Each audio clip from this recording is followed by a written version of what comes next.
Allah will not ask me on the day of judgment, is Osama bin Laden a terrorist or not? That is not my basis to pass the examination. That do you agree Saddam Hussein is a terrorist or not?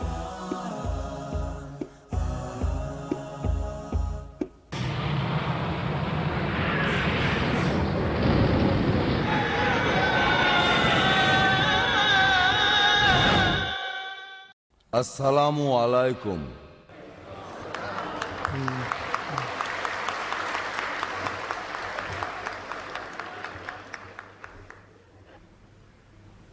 ধর্মীয় স্বাধীনতা একটি মুখ্য বিষয় যুক্তরাষ্ট্রে। একটি প্রচলিত ধারণা আছে যে আমেরিকানরা ধর্ম মানে না। আমি মনে করি এটা সঠিক নয়। আমেরিকানরা খুবই ধর্মানুরাগী। যদিও ধর্ম আমাদের কাছে স্বাভাবিকের চেয়ে অনেক বেশি ব্যক্তিগত বিষয়, আমাদের কাছে এটা অনেক গুরুত্বপূর্ণ। কারণ একজন যখন একটি ধর্ম গ্রহণ করে তখন এর সাথে সেই পবিত্র ধর্মের ভাগ্য ও পরিণতিও গ্রহণ করে। উদাহরণস্বরূপ আমি আমার পরিবারের দিকেই তাকাতে পারি, এবং আমি এটা সাজিয়ে বলছি না। তবে আমার নিজের পরিবারে আপনি পাবেন মেথডিস্ট খ্রিস্টান, একজন আছে বৌদ্ধ, আরেকজন আছে ইহুদি, আছে একজন ইস্টার্ন অর্থোডক্স ক্যাথলিক, একজন হচ্ছে শিয়া মুসলিম, আর সবশেষে একজন রোমান ক্যাথলিক। আর এটা শুধু আমার পরিবারের মধ্যেই। আর আমি আপনাদের বলছি যে বেশিরভাগ আমেরিকান পরিবারেই আপনি দেখতে পাবেন যে এক এক লোক এক এক ধর্ম পালন করছে, আর তারা নিজের ধর্মের ব্যাপারে খুবই আবেগপ্রবণ। এখানে যা দেখলাম, ইন্ডিয়ায় আমি অনেকবার এসেছি, অনেকবার আমি গিয়েছি লাদাখে, শ্রীনগরে, চেন্নাইতে। দেখেছি যে লড়াইটা যারা ধর্ম মানে আর মানে না তাদের মধ্যে নয়, লড়াইটা আসলে তাদের মধ্যে যারা সব ধর্মের ব্যাপারেই শ্রদ্ধাশীল আর যারা কোনো ধর্মের ব্যাপারেই শ্রদ্ধাশীল না। ইউনাইটেড স্টেটস বললেই মনে হবে কোকাকোলা, পেপসি, এমটিভি, উপভোগের আরও অনেক সামগ্রীর কথা যা আপনি উপভোগই করবেন, যেগুলো জীবনে খুব বেশি গুরুত্বপূর্ণ না। তবে আমি আপনাদের বলবো যে আমেরিকা আমাদের এই পৃথিবীকে দিয়েছে সহিষ্ণুতা আর স্বাধীনতা, আর শিখিয়েছে এই সহিষ্ণুতা আর স্বাধীনতাকে শ্রদ্ধা করতে। আমেরিকা চায় পৃথিবীতে ক্ষমতার মধ্যে একটা ভারসাম্য থাকুক, প্রত্যেকটা মানুষ সম্পূর্ণ নিজের মতো করে স্বাধীনতা উপভোগ করুক। আমেরিকা এমন কোনো পৃথিবী চায় না যেখানে আমেরিকাই নিয়ন্ত্রণ করবে এবং অন্যের স্বাধীনতা কেড়ে নেবে। বরং আমরা চাই যে আপনি আপনি আপনি আপনারা সবাই আমাদের সাহায্য করবেন ভারসাম্য রক্ষায়, যাতে আমরা এগিয়ে যেতে পারি স্বাধীনতার পথে। আর তাই আমেরিকা চায় এমন একটা পরিবেশ যেখানে আপনি এবং আপনার পাশাপাশি সবাই বেছে নিতে পারবে রাজনৈতিক আর অর্থনৈতিক স্বাধীনতা। আমেরিকার এই দৃষ্টিভঙ্গির পেছনে কোনো রাজনৈতিক উদ্দেশ্য নেই, সবার সামনে ভালো সাজার জন্যও না, কারণ এটা সবার জন্য ভালো। এখন ইউনাইটেড স্টেটস বিশ্বাস করে শান্তিতে, যা হোক আমেরিকা আরও বিশ্বাস করে যে সমস্ত পৃথিবীর শান্তি রক্ষা করা উচিত। বিশেষ করে আমরা চাই স্বাধীনতা আর সহিষ্ণুতা বজায় রাখতে, তাদের বিরুদ্ধে লড়াই করতে যারা সন্ত্রাস চালায় এই পৃথিবীতে। আমরা আমাদের সাধ্যমতো চেষ্টা করব, লড়াই করব, যাতে আমরা এই সন্ত্রাসী আক্রমণ ঠেকাতে পারি। যা হোক, যথাসাধ্য চেষ্টা বলতে আমি এটা বোঝাইনি যে বোমা, প্লেন, বন্দুক, ছুরি এগুলো না। আমি বলছি ভালো শিক্ষার কথা, ভালো স্বাস্থ্যকর পানির কথা, স্যানিটেশন, সুস্বাস্থ্যের কথা। আমি বলছি যাবতীয় হিসাবের পরীক্ষা নিরীক্ষার কথা। আমি বলছি আপনার সরকারকে সহযোগিতা করার কথা, পাশাপাশি অন্য দেশের সরকারকেও সাহায্য করা অপরাধ দমনের জন্য। আমি বলছি মাদকদ্রব্যের অবাধ বিচরণ বন্ধের কথা, এটা থেকেই অনেক সন্ত্রাসী তৈরি হয়। আমি বলতে চাচ্ছি মানুষ পাচার বন্ধ করার কথা, তাদের ইচ্ছার বিরুদ্ধে, যেখানে অন্য মানুষ তাদের ব্যবহার করবে। এই ব্যাপারটাই আসলে সন্ত্রাসের বিরুদ্ধে আমাদের যুদ্ধের মূল কথা। এটা দুর্ভাগ্যজনক যে আমাদের যুদ্ধটাই প্রায় সবার মনোযোগ কাড়ে। আসলে যেখানে আপনি, আমি, আমরা সবাই পৃথিবীব্যাপী এই সন্ত্রাসের বিরুদ্ধে যুদ্ধ করছি। সবার মধ্যে একটা ভুল ধারণা আছে যে আমেরিকা যে কোনোভাবেই ইসলামের বিরুদ্ধে। আমি আপনাদের বলছি এটা সম্পূর্ণভাবে, নিশ্চিতভাবে, পুরোপুরিভাবে ভুল। আমেরিকায় বিভিন্ন জায়গা থেকে মানুষ এসেছে, পৃথিবীর বিভিন্ন দেশের মুসলমানও এখানে রয়েছে। রয়েছে বাংলাদেশ, সৌদি আরব, পাকিস্তান, আফ্রিকা আর ইন্ডিয়ার মুসলমান। আর তাই আমেরিকার এই সন্ত্রাসের বিরুদ্ধে যুদ্ধ মানব সভ্যতার বিরুদ্ধে যুদ্ধ নয়, এটা আমেরিকা বনাম ইসলামের যুদ্ধ নয়। এই যুদ্ধের এক পক্ষ আমরা, যারা এখানে বসে আছি মানব সভ্যতার পক্ষ নিয়ে, অন্য পক্ষ এই মানব সভ্যতাকে ধ্বংস করতে চায়।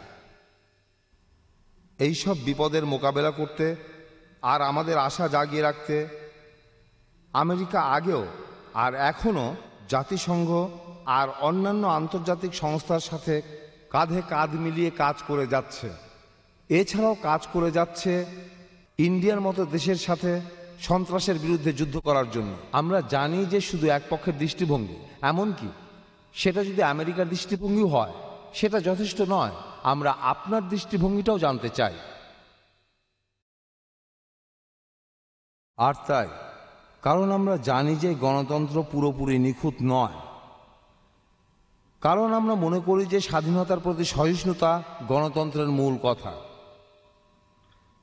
এটাই আমাদের কাছে মুখ্য বিষয়, ঠিক যেমন আপনাদের কাছে গণতান্ত্রিক দেশ ইন্ডিয়ার বিষয়টা। আপনারা পৃথিবীর সবচেয়ে বড় গণতান্ত্রিক দেশের নাগরিক। ইন্ডিয়া আমেরিকার মতোই বিভিন্ন জাতির মানুষের এক বিশাল গণতান্ত্রিক দেশ। আমাদের মতো আপনাদের সংবিধানও ইন্ডিয়ার সব মানুষকে তার নিজের ধর্ম পালন করার স্বাধীনতা দেয়। এটা খুব কঠিন কাজ। আমি বলবো না যে আমেরিকা মনে করে এটাই ঠিক। আমি বলবো না যে প্রত্যেক আমেরিকান এটা বিশ্বাস করে যতটা গভীরভাবে আমি বিশ্বাস করি সহিষ্ণুতায়। তবে আমি শপথ করে বলছি এটাই আমেরিকার কাছে আদর্শ, যে সব ধর্মের স্বাধীনতা আর সহিষ্ণুতা আমাদের মূল আদর্শ। আর একইভাবে এই ইন্ডিয়াতে এটাই আপনাদের মূল আদর্শ। সবচেয়ে বড় গণতান্ত্রিক দেশ হিসাবে আমেরিকা ও ইন্ডিয়ার উচিত স্বাধীনতাকে সমর্থন করা। আপনাদের সাহায্য ছাড়া স্বাধীনতা রক্ষা করা যাবে না। আর তাই আসুন আমাদের সাথে যোগ দিন। আমরা যুদ্ধ করি স্বাধীনতার জন্য, ধর্ম পালনের স্বাধীনতার জন্য, এমন একটা সুন্দর ভবিষ্যতের জন্য যেটা এখানে বসে থাকা শিশুটি দেখবে, যেটা ভবিষ্যতে আমার সন্তান দেখবে। আর সেটা নির্ভর করবে এই কঠিন সময়ে আমাদের প্রচেষ্টা আর সহযোগিতার উপর। যা হোক, এই আদর্শের মিল স্বাধীনতার সহিষ্ণুতার প্রতি আমাদের এক সুতোয় বেঁধেছে। আমাদের মিলটা, সাদৃশ্যটা খুবই মূল্যবান। এটা আমাদের দায়িত্ব অনেক বাড়িয়ে দিয়েছে। আমরা কাজ করে যাব সুন্দর ভবিষ্যতের জন্য, আপনাদের এবং আমাদের। ধন্যবাদ।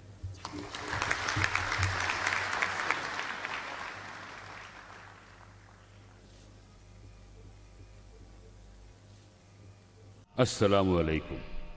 পরিচয় করিয়ে দিচ্ছি ডক্টর জাকির নায়েকের সাথে। ডক্টর জাকির আব্দুল করিম নায়েক হলেন ইসলামিক রিসার্চ ফাউন্ডেশনের প্রেসিডেন্ট এবং ইসলাম ও অন্যান্য ধর্মের উপরে আন্তর্জাতিক খ্যাতিসম্পন্ন বক্তা।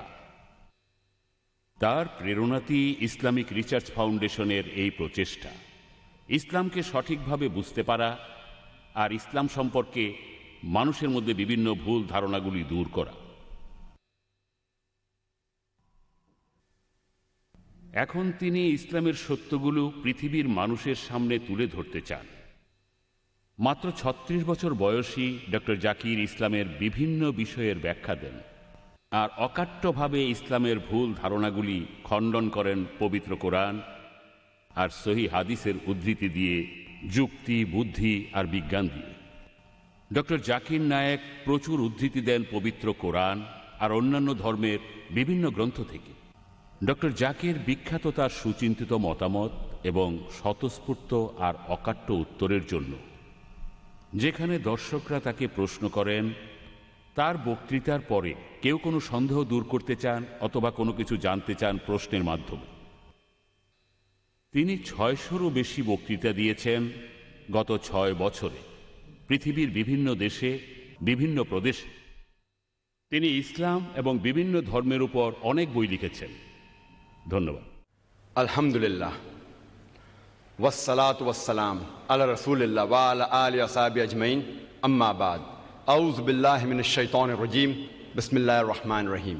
ওয়া কুল জাল হক ওয়া যাকাল বাতিল ইন্নাল বাতিলা কানা যাহুকা রব্বি ইশরাহ লি সাদরি ওয়া ইয়াসসির লি আমরি ওয়াহলুল উকদাতাম মিন লিসানি ইয়াফকাহু কাওলি। সম্মানিত প্রধান অতিথি ডক্টর রিচার্ড হেইন্স, ডক্টর অমর সিনহা, মিস্টার কৃষ্ণা অর্চন চৌরাশিয়া, অন্যান্য অতিথি এবং আমার সম্মানিত ভাই ও বোনেরা, আমি আপনাদের সবাইকে ইসলামিক শুভেচ্ছার সাথে স্বাগতম জানাচ্ছি। আসসালামু আলাইকুম ওয়া রাহমাতুল্লাহি ওয়া বারাকাতুহু। আল্লাহ তাআলার অশেষ রহমত, বরকত ও শান্তি বর্ষিত হোক আপনাদের সকলের উপর। আজকের বিকেলের আলোচনার বিষয়বস্তু হচ্ছে সন্ত্রাসবাদ, জিহাদ এবং ইসলামিক প্রেক্ষাপট। আপনাদের অনেকেরই হয়তো জানা আছে যে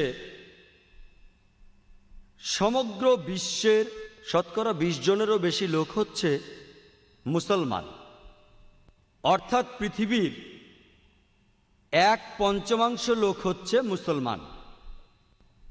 কিন্তু দুঃখের বিষয় এই যে ইসলাম এমন একটি ধর্ম যার সম্পর্কে আছে অনেক ভ্রান্ত ধারণা, আর যে ধর্মটা সম্পর্কে এই পৃথিবীর ম্যাক্সিমাম ধর্মের বেশিরভাগ মানুষেরই একটি ভ্রান্ত ধারণা আছে, সেই ধর্মটি হচ্ছে ইসলাম। তারপরও ইসলামের অনুসারীদের সংখ্যা বেড়েই চলেছে সর্বোচ্চ হারে। এইসব ভ্রান্ত ধারণার জন্ম নিয়েছে বিশেষ করে বিগত ২০০১ সালের ১১ই সেপ্টেম্বর থেকে। বর্তমানে ১ নম্বরে আছে যে ভ্রান্ত ধারণাটি, তা হলো ইসলামে সন্ত্রাস ও জিহাদ। যখন কোনো অমুসলিম তার সামনে কোনো মুসলমানকে দেখে, তখনই তার মাথায় একটি চিন্তা আসে, এই লোকটি কি প্রকৃত মুসলমান নাকি জঙ্গি সন্ত্রাসী। মৌলবাদী শব্দটির অর্থ কি? মৌলবাদী হচ্ছে এমন একজন ব্যক্তি যিনি বিশেষ কোনো বিষয়ের মৌলিকত্বকে কঠোরভাবে মেনে চলেন।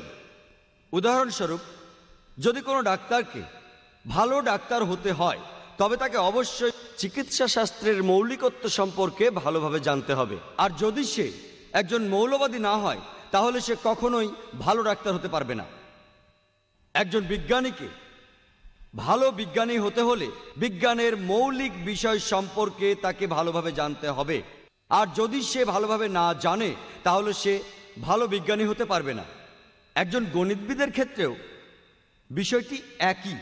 গণিতবিদকেও একজন মৌলবাদী হতে হবে। যদি গণিত বিষয়ে তিনি মৌলবাদী না হন তাহলে কখনোই তিনি ভালো গণিতবিদ হতে পারবেন না। আপনি সকল মৌলবাদীকে এক পাল্লায় ওজন দিতে পারেন না, কারণ ভালোও আছে মন্দও আছে। তাদের মধ্যে থেকে মৌলবাদের বিষয়ের উপর ভিত্তি করে আপনাকে বিচার করতে হবে কে ভালো মানুষ আর কে খারাপ মানুষ। যেমন ধরুন, একজন ব্যক্তি যে প্রকৃতপক্ষে একজন ডাকাত বা একজন চোর, যার পেশা হচ্ছে ডাকাতি করা বা চুরি করা, সে সমাজের জন্য একটা অভিশাপ, সে কখনোই ভালো মানুষ নয়। অন্যদিকে যদি আপনি একজন প্রকৃত ডাক্তারকে জানেন যার কাজ হচ্ছে মানুষের জীবন রক্ষা করা, তাহলে সে সমাজের জন্য উপকারী একজন ভালো মানুষ। আপনি সকল মৌলবাদীকে একই মাপকাঠিতে পরিমাপ করতে পারেন না, কারণ এদের মধ্যে ভালো আছে এবং খারাপ আছে। যার যার ক্ষেত্র অনুযায়ী মৌলবাদীদের পরিমাপ করা উচিত। আমি একজন মুসলমান মৌলবাদী হিসেবে গর্ববোধ করি, কারণ আমি জানি, আমি মানি এবং আমি ইসলামের মৌলিকত্বকে ঠিকভাবে পরিচর্যা করি। এবং আমি এও জানি যে ইসলামে এমন একটি মৌলিকত্ব নেই যা কখনো মানবতা বিরোধী হতে পারে। এবং আমি চ্যালেঞ্জ করতে পারি, এই পৃথিবীতে একটিও মানুষ পাওয়া যাবে না যে প্রমাণ দেখাতে পারবে ইসলামের মৌলিকত্ব মানবতা বিরোধী। এমন কিছু মানুষ আছে যারা মনে করে যে ইসলামের কিছু শিক্ষা এবং কোরআনের কিছু শিক্ষা মানবতা বিরোধী।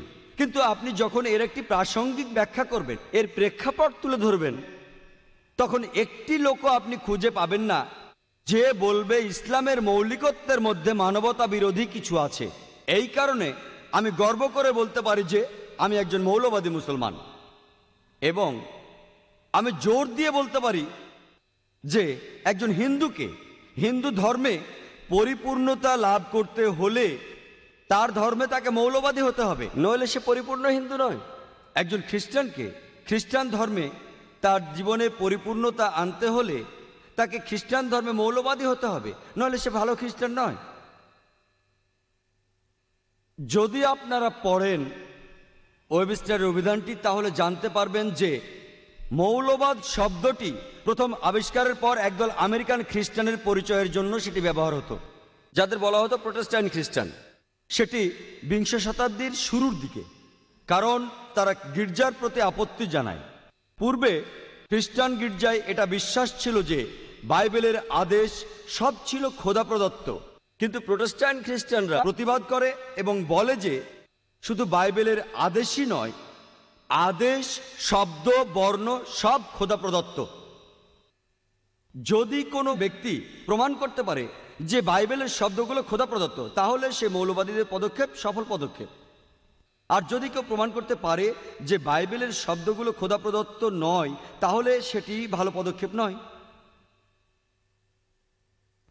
যদি আপনি অক্সফোর্ড অভিধানটি পড়েন, তাহলে জানতে পারবেন যে মৌলবাদী হচ্ছে এমন একজন ব্যক্তি যিনি যে কোনো ধর্মের সত্যতা নিয়ে কঠোরভাবে সাধনা করে থাকেন। যদি আপনি অক্সফোর্ড ডিকশনারির নতুন সংস্করণটি পড়েন, তাহলে দেখবেন সেখানে সামান্য পরিবর্তন আছে। সেটা হলো, সেই মৌলবাদী এমন একজন ব্যক্তি যিনি যে কোনো ধর্মের সত্যতা নিয়ে কঠোরভাবে সাধনা করে থাকেন, বিশেষ করে ইসলাম। পরিবর্তিত সংস্করণে বিশেষ করে ইসলাম শব্দগুলো যোগ করা হয়েছে। যে মুহূর্তে আপনি মৌলবাদী শব্দটি শোনেন, ঠিক তখনই আপনি একজন মুসলমানের কথা চিন্তা করেন যে কিনা সন্ত্রাসী। সন্ত্রাসবাদের ব্যাপারে আমি যদি বলি, যদি মুসলমানদের ব্যাপারটা ধরি, তাহলে প্রত্যেকটি মুসলমানই এক একজন সন্ত্রাসী। আপনারা হয়তো অবাক হয়ে ভাবতে পারেন যে ডাক্তার জাকির নায়েক এসব কি কথা বলছেন যে প্রত্যেক মুসলমানই সন্ত্রাসী। সন্ত্রাসের সংজ্ঞাটা কি? সন্ত্রাসীর প্রকৃত অর্থ হচ্ছে যে অন্যায়ভাবে সমাজে মানুষকে ভয় দেখায়। একজন ডাকাত যদি কোনো পুলিশকে দেখে ভয় পায়, তাহলে সেই পুলিশ ডাকাতের কাছে একজন সন্ত্রাসী। তাই এই ধারণার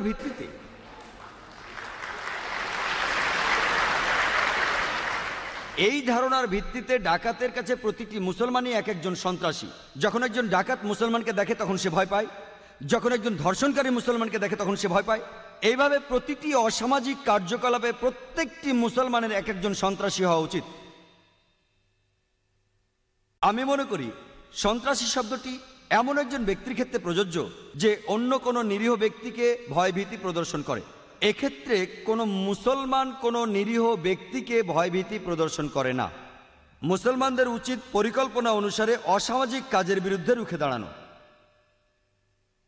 এবং বেশিরভাগ ক্ষেত্রে একজন ব্যক্তিকে দুটি ভিন্ন ধরনের কর্মকাণ্ডে অংশগ্রহণ করতে হয়। উদাহরণস্বরূপ 60 বছর পূর্বে যখন আমরা ব্রিটিশদের দ্বারা শাসিত ছিলাম, যখন তারা ভারতকে শাসন করত, তখন কিছু ভারতবাসী আমাদের স্বাধীনতার জন্য লড়েছিল। এই কতিপয় ভারতবাসী ব্রিটিশ সরকারের কাছে সন্ত্রাসী হিসেবে পরিচিত ছিল, কিন্তু ওই সকল ব্যক্তি আবার সাধারণ ভারতবাসীর কাছে পরিচিত ছিল একজন দেশপ্রেমিক এবং মুক্তিযোদ্ধা হিসেবে। একই ব্যক্তি, একই কর্মকাণ্ড, কিন্তু পরিচয় হচ্ছে দুটো। এক দলের কাছে তাদের পরিচয় হচ্ছে সন্ত্রাসী, আরেক দলের কাছে মুক্তিযোদ্ধা, দেশপ্রেমিক। একই ব্যক্তি, একই কর্মকাণ্ড, পরিচয় হচ্ছে তা দুটো। সুতরাং কোনো ব্যক্তিকে কোনো লেভেলে ফেলতে হলে আপনাকে খুঁজে বের করতে হবে যে সেই ব্যক্তিকে ওই লেভেলে ফেলার কারণটা কি। যদি আপনি একমত হন ব্রিটিশ সরকারের সাথে যে ব্রিটিশদের এই ভারত শাসন করা উচিত, তাহলে আপনি ওই ব্যক্তিদের সন্ত্রাসী বলতেই পারেন। কিন্তু আপনি যদি একমত হন ভারতবাসীর সাথে যে ব্রিটিশরা ভারতে এসেছিল শুধু ব্যবসা করতে, শাসন করতে নয়, তাহলে ওই ব্যক্তিদের আপনি বলবেন মুক্তিযোদ্ধা। দেখুন, একই ব্যক্তি, একই কর্মকাণ্ড, পরিচয় হচ্ছে তা দুটো। এখন আমি আপনাদের কাছে একজনের নাম বলবো, তিনি নেলসন ম্যান্ডেলা, যিনি রাষ্ট্রপতি ছিলেন নতুন স্বাধীন দক্ষিণ আফ্রিকার। এর আগে যে সরকার ছিল শ্বেতাঙ্গদের সরকার, তারা ম্যান্ডেলাকে আখ্যায়িত করেছিল একজন সন্ত্রাসী হিসেবে, আর আফ্রিকানদের কাছে ওই ম্যান্ডেলাই একজন বীর হিসেবে পরিচিত। একই ব্যক্তিকে শ্বেতাঙ্গরা বলল সন্ত্রাসী, আর কৃষ্ণাঙ্গরা তাকে বলল বীর। একই ব্যক্তি, একই কর্মকাণ্ড, পরিচয় তার দুটো।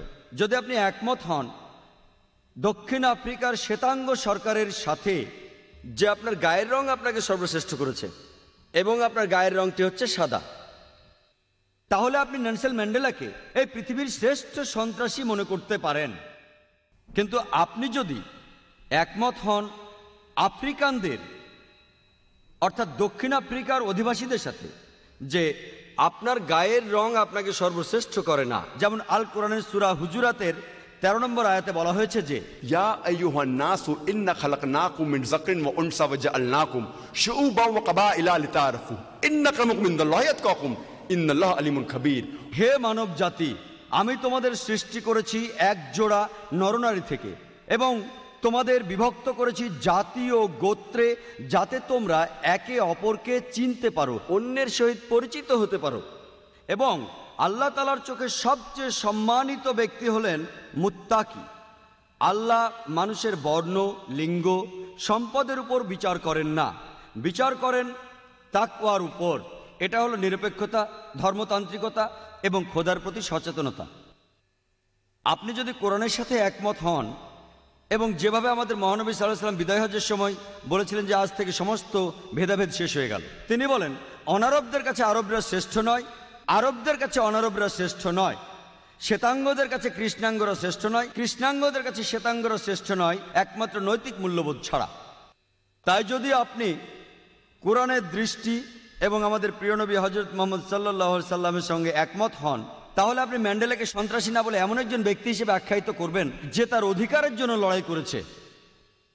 তাই কোনো ব্যক্তি যদি আরেক ব্যক্তিকে কোনো স্তরে ভাগ করতে চায়, তবে তাকে অবশ্যই এর যথাযথ কারণ দেখাতে হবে।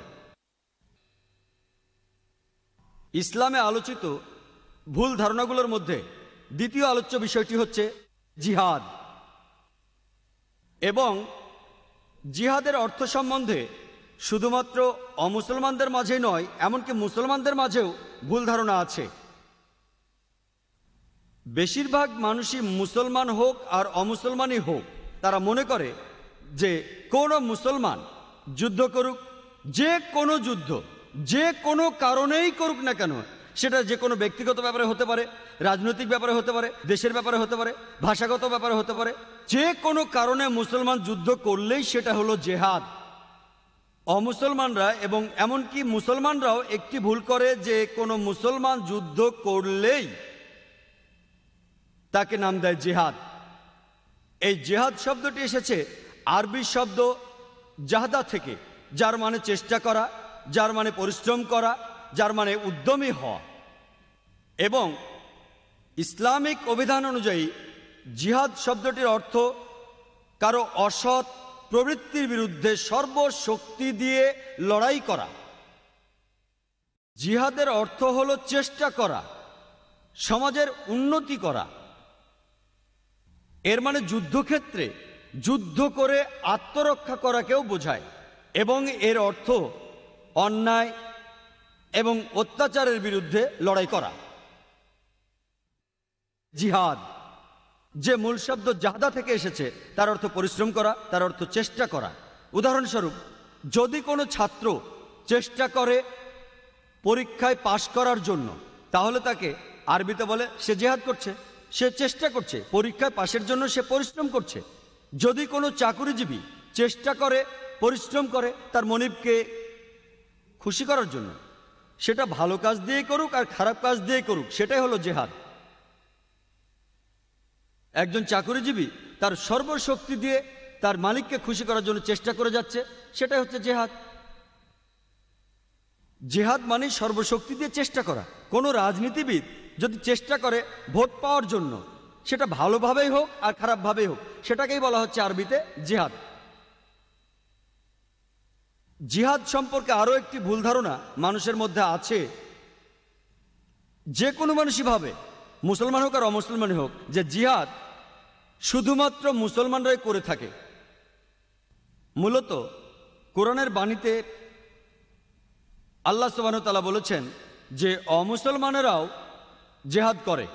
পবিত্র কোরআনের সূরা লোকমানের 14 নম্বর আয়াতে উল্লেখ করা আছে যে আমি মানবজাতিকে তাদের পিতামাতার প্রতি সহানুভূতিশীল থাকার নির্দেশ দিয়েছি, ঠিক যেভাবে তাদের মা অনেক যন্ত্রণা পেয়ে জন্ম দিয়েছেন এবং বছরের পর বছর লালন পালন করেছেন।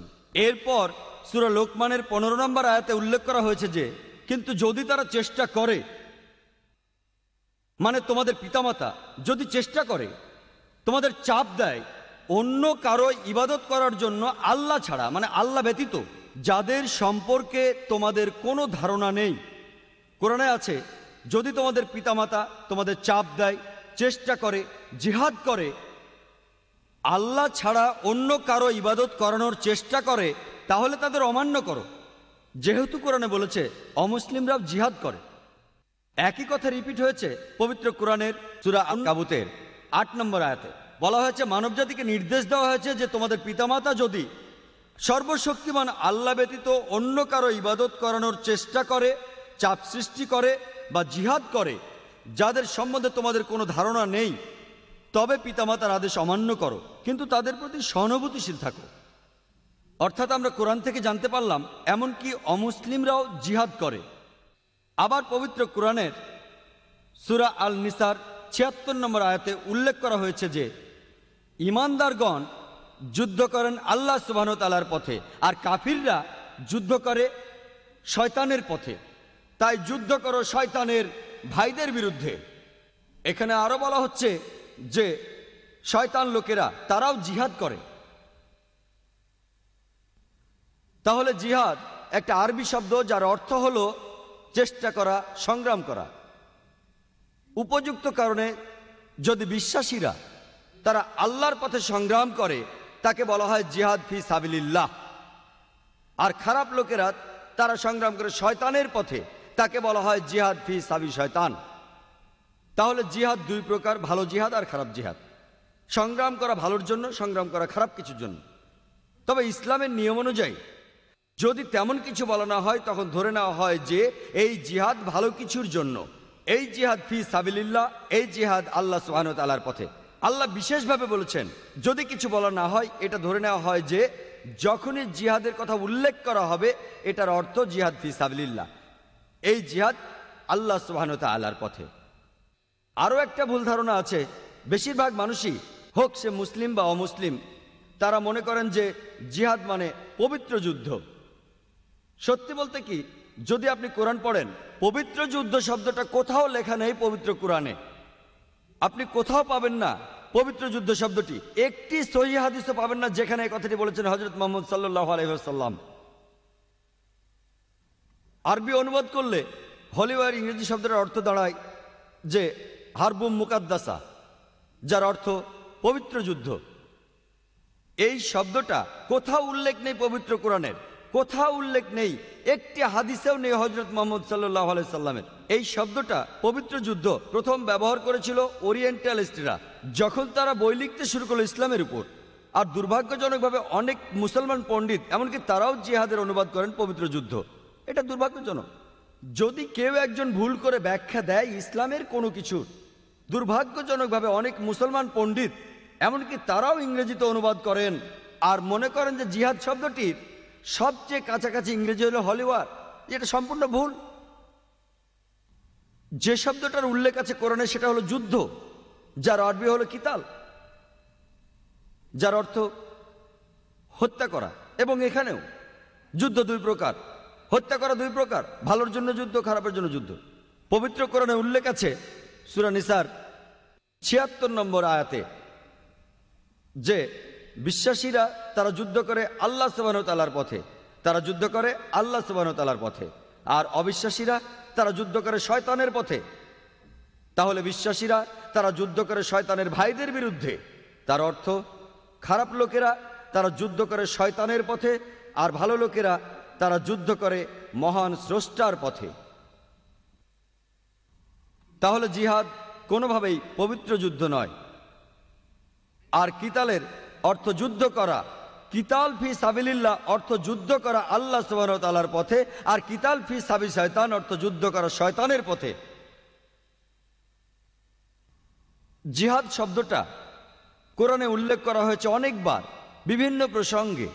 এই শব্দটা ব্যবহার করেছেন আমাদের প্রিয় নবী হযরত মুহাম্মদ সাল্লাল্লাহু আলাইহি ওয়াসাল্লাম নির্ভরযোগ্য অনেক হাদিসে। যদি আপনি কোরআন পড়েন, পবিত্র কোরআনের সূরা হজের ৭৮ নম্বর আয়াতে উল্লেখ করা আছে যে চেষ্টা করো আল্লাহ সুবহানাহু ওয়া তাআলার পথে, যেভাবে চেষ্টা করা উচিত, আন্তরিকভাবে আর নিয়মের সাথে। চেষ্টা করো আল্লাহ সুবহানাহু ওয়া তাআলার পথে আর যেভাবে তোমার চেষ্টা করা উচিত। পবিত্র কোরআনের সূরা তাওবার ২০ নম্বর আয়াতে উল্লেখ আছে যে সেই সব বিশ্বাসীদের জন্য যারা হিজরত করে আর চেষ্টা করে শক্তি আর বুদ্ধি দিয়ে আল্লাহ সুবহানাহু ওয়া তাআলার পথে, তাদের শরীর, সম্পদ আর সম্পত্তি দিয়ে। এই লোকগুলোই হচ্ছে তারা যারা সর্বোচ্চ পুরস্কার পাবে পরবর্তী জীবনে, জাহান্নামের আগুন থেকে তারা মুক্তি পাবে। এর অর্থ হচ্ছে এখানে বলা হয়েছে যে সেই সব লোক যারা হিজরত করে, তারা যদি সংগ্রাম করে, যদি জিহাদ করে, যদি চেষ্টা করে সর্বশক্তিমান আল্লাহর পথে, ভালো কাজ করে, যাবতীয় সম্পদ দিয়ে, স্বাস্থ্য দিয়ে, অর্থ দিয়ে, সময় দিয়ে, এই লোকগুলো সর্বোচ্চ সম্মান পাবে পরবর্তী জীবনে এবং তারা বেহেশতে যাবে। একই কথার উল্লেখ আছে আমাদের প্রিয় নবী হযরত মুহাম্মদ সাল্লাল্লাহু আলাইহি সাল্লামের হাদিসে। সহিহ বুখারীর ৪র্থ খণ্ডে ৪৬ নম্বর হাদিসে আমাদের প্রিয় নবী হযরত মুহাম্মদ সাল্লাল্লাহু আলাইহি সাল্লাম বলেছেন যে একজন মুজাহিদ যে চেষ্টা করে আল্লাহ তাআলার পথে, আর আল্লাহ নিজেই জানেন কোন মানুষটা জিহাদ করে তার পথে আন্তরিকতার সাথে। যেমন একজন মানুষ যিনি নিয়মিত রোজা রাখেন আর নামাজ পড়েন, আর যদি কোনো ব্যক্তি যে একজন মুজাহিদ আল্লাহর পথে চেষ্টা করেন, তিনি যদি নিহত হন তিনি বেহেশতে যাবেন। আর যদি তিনি ফিরে আসেন তিনি আসবেন বড় কোনো পুরস্কার নিয়ে আর গনিমতের মাল নিয়ে। জিহাদ শব্দটা পবিত্র কোরআনে বেশ কিছু জায়গায় উল্লেখ করা হয়েছে। আল্লাহ সুবহানাহু ওয়া তাআলা কোরআনের সূরা আনকাবুতের ৬ নম্বর আয়াতে বলেছেন, সেখানে আছে যে চেষ্টা করো আল্লাহ সুবহানাহু ওয়া তাআলার পথে, যেভাবে তোমার চেষ্টা করা উচিত। কিন্তু আল্লাহ সুবহানাহু ওয়া তাআলার কোনো অভাব নেই। তার মানে তুমি যদি চেষ্টা করো আল্লাহ সুবহানাহু ওয়া তাআলার পথে, তুমি নিজের জন্যই চেষ্টা করছো, কারণ আল্লাহ সুবহানাহু ওয়া তাআলা সৃষ্টিকর্তা, তার কোনো অভাব নেই। এটা নির্দেশ করছে যদি আপনি চেষ্টা করেন সর্বশক্তিমান স্রষ্টার পথে, সেটা আপনার নিজের ভালোর জন্য। এটা সর্বশক্তিমান স্রষ্টার ভালোর জন্য নয়, কারণ তিনি তার সৃষ্টির কোনো কিছুর উপর নির্ভরশীল নন। তিনি স্বনির্ভর, অন্য কারো সাহায্যের তার প্রয়োজন নেই। যদি আপনি চেষ্টা করেন, এখানে বলা হচ্ছে সেটা আপনার ভালোর জন্য। আল্লাহ পবিত্র কুরআনের সূরা তাওবার 24 নম্বর আয়াতে উল্লেখ করেছেন যে कुल इन कान आबाउकुम যদি সে তোমার বাবা হয়, व अबनाउकुम অথবা তোমার সন্তান, व इखवानुकुम অথবা ভাই, व अज़वाजुकुम অথবা তোমার সঙ্গী স্বামী বা স্ত্রী, व अशीरतुकुम অথবা আত্মীয় স্বজন, व अमवालुन इख्तरफ्तुमुहा व तिजारतुन तखशौना कसादहा व मसाकिन तरज़ौनहा, যে সম্পদ তুমি জমিয়েছো, যে ব্যবসা তুমি পরিচালনা করো, যে ঘরে তুমি বাস করো।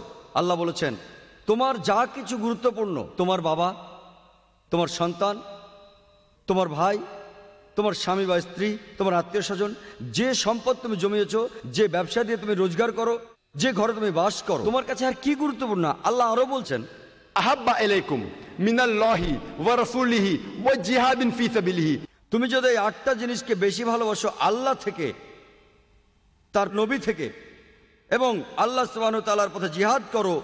জিহাদ শব্দটা আবার এখানে এসেছে। বলা হয়েছে যদি তুমি 8টা জিনিসকে বেশি ভালোবাসো সর্বশক্তিমান আল্লাহর থেকে, আল্লাহর প্রেরিত নবী থেকে, আর যদি তুমি জিহাদ করো, যদি সংগ্রাম করো আল্লাহ সুবহানাহু ওয়া তাআলার পথে, তাহলে हत्ता याति अल्लाहु बिअमरी वल्लाहु ला युहिब्बुल फासिकिन, অপেক্ষা করো যতক্ষণ আল্লাহ তোমার ব্যাপারে সিদ্ধান্ত না নেন, অপেক্ষা করো যতক্ষণ আল্লাহ তোমাকে ধ্বংস না করেন, वल्लाहु ला युहिब्बुल फासिकिन। এবং আল্লাহ ফাসিক লোকদের পথ দেখান না। আল্লাহ বলছেন যদি তুমি এই 8টা জিনিসকে বেশি ভালোবাসো আল্লাহর থেকে, সর্বশক্তিমান স্রষ্টার থেকে, তার প্রেরিত নবী থেকে, এবং চেষ্টা করো আল্লাহ সুবহানাহু ওয়া তাআলার পথে, তাহলে অপেক্ষা করো যতক্ষণ আল্লাহ তোমার ব্যাপারে সিদ্ধান্ত না নেন। আর আল্লাহ ফাসিক এবং অবাধ্য লোকদের পথ দেখান না। আর আপনি অনেক হাদিস পাবেন আমাদের প্রিয় নবী হযরত মুহাম্মদ সাল্লাল্লাহু আলাইহি ওয়াসাল্লামের, তিনি জিহাদ সম্পর্কে বলেছেন। এটা উল্লেখ করা আছে সহিহ বুখারী 4th খণ্ডের হাদিস নাম্বার 2784-তে। এখানে বলা হয়েছে হযরত আয়েশা রাদিয়াল্লাহু তাআলা আনহা, তিনি হযরত মুহাম্মদ সাল্লাল্লাহু আলাইহি ওয়াসাল্লামের স্ত্রী, জিজ্ঞেস করলেন হযরত মুহাম্মদ সাল্লাল্লাহু আলাইহি ওয়াসাল্লামকে আমাদেরকে জিহাদে যাওয়া উচিত নয়, এবং মহানবী সাল্লাল্লাহু আলাইহি সাল্লাম বললেন তোমাদের জন্য সর্বশ্রেষ্ঠ জিহাদ হলো একটি নির্ভুল হজ। অন্য আরেকটি জায়গায় এটার উল্লেখ আছে সহিহ বুখারীর 5792 নম্বর হাদিসে, যে একজন লোক মহানবী সাল্লাল্লাহু আলাইহি সাল্লামের কাছে আসলো এবং বলল যে আমার কি জিহাদে যাওয়া উচিত? আর এখানে জিহাদ সংগ্রাম করা বলতে বোঝানো হচ্ছে খারাপ লোকদের বিরুদ্ধে যুদ্ধ করা। তো লোকটা জিজ্ঞেস করলো আমার কি জিহাদে যাওয়া উচিত খারাপ লোকদের বিরুদ্ধে যুদ্ধ করতে? তখন হযরত মুহাম্মদ সাল্লাল্লাহু আলাইহি ওয়াসাল্লাম জিজ্ঞেস করলেন তোমার কি বাবা মা আছেন? লোকটা বলল আছে। মহানবী সাল্লাল্লাহু আলাইহি ওয়াসাল্লাম বললেন তোমার জন্য সর্বশ্রেষ্ঠ জিহাদ হলো তোমার বাবা মায়ের সেবা করা।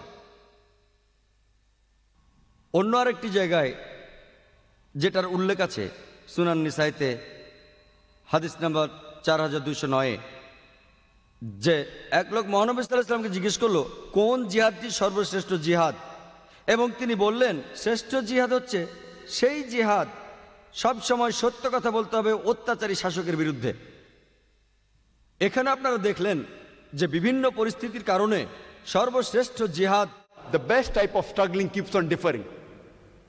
কোন সময় মহানবী বলেছেন শ্রেষ্ঠ জিহাদ হলো সঠিক নিয়মে হজ করা, That is the perfect pilgrimage. আরেক জায়গায় মহানবী বলেছেন শ্রেষ্ঠ জিহাদ হলো তোমার বাবা মায়ের সেবা করা। অন্য আরেক জায়গায় মহানবী বলেছেন শ্রেষ্ঠ জিহাদ, শ্রেষ্ঠ সংগ্রাম, শ্রেষ্ঠ প্রচেষ্টা হলো সত্যি কথা বলা অত্যাচারী শাসকের বিরুদ্ধে।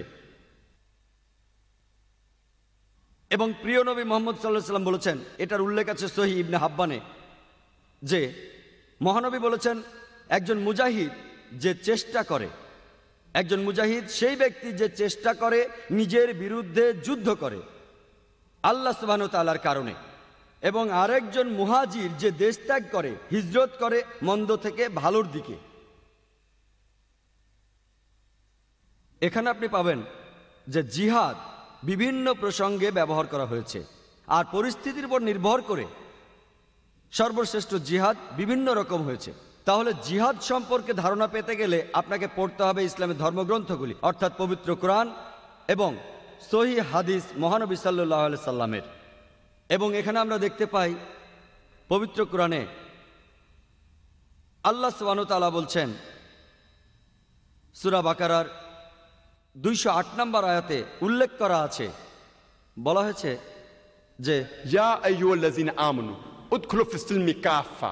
ও তুমি বিশ্বাস করো, ইসলামের জগতে প্রবেশ করো সমস্ত অন্তর দিয়ে, এবং অনুসরণ করো না খুতুওয়াতুন শয়তান, শয়তানের দেখানো পথ। এখানে আল্লাহ নির্দিষ্ট করে বলেছেন যে ও তুমি বিশ্বাস করো, ও বিশ্বাসীরা অনুসরণ করো না শয়তানের দেখানো পথ। অনেক জায়গায় কোরআন বলছে শয়তানকে অনুসরণ করো না, কিন্তু এখানে আল্লাহ বলছেন অনুসরণ করো না শয়তানের দেখানো পথ। এখানে কি কোনো পার্থক্য আছে শয়তান আর শয়তানের দেখানো পথের মধ্যে? কেন আল্লাহ সুবহানাহু ওয়া তাআলা শব্দগুলি বদলালেন?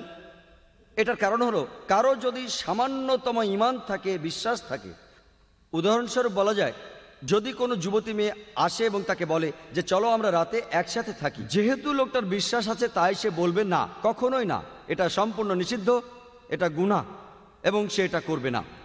কিন্তু এই একই ব্যক্তি যার সামান্য বিশ্বাস আছে, যদি কোনো যুবতীর ফোন আসে, সে বলবে কোনো ক্ষতি নেই যুবতীর সাথে কথা বললে, তাই সে বারবার ফোনে কথা বলল।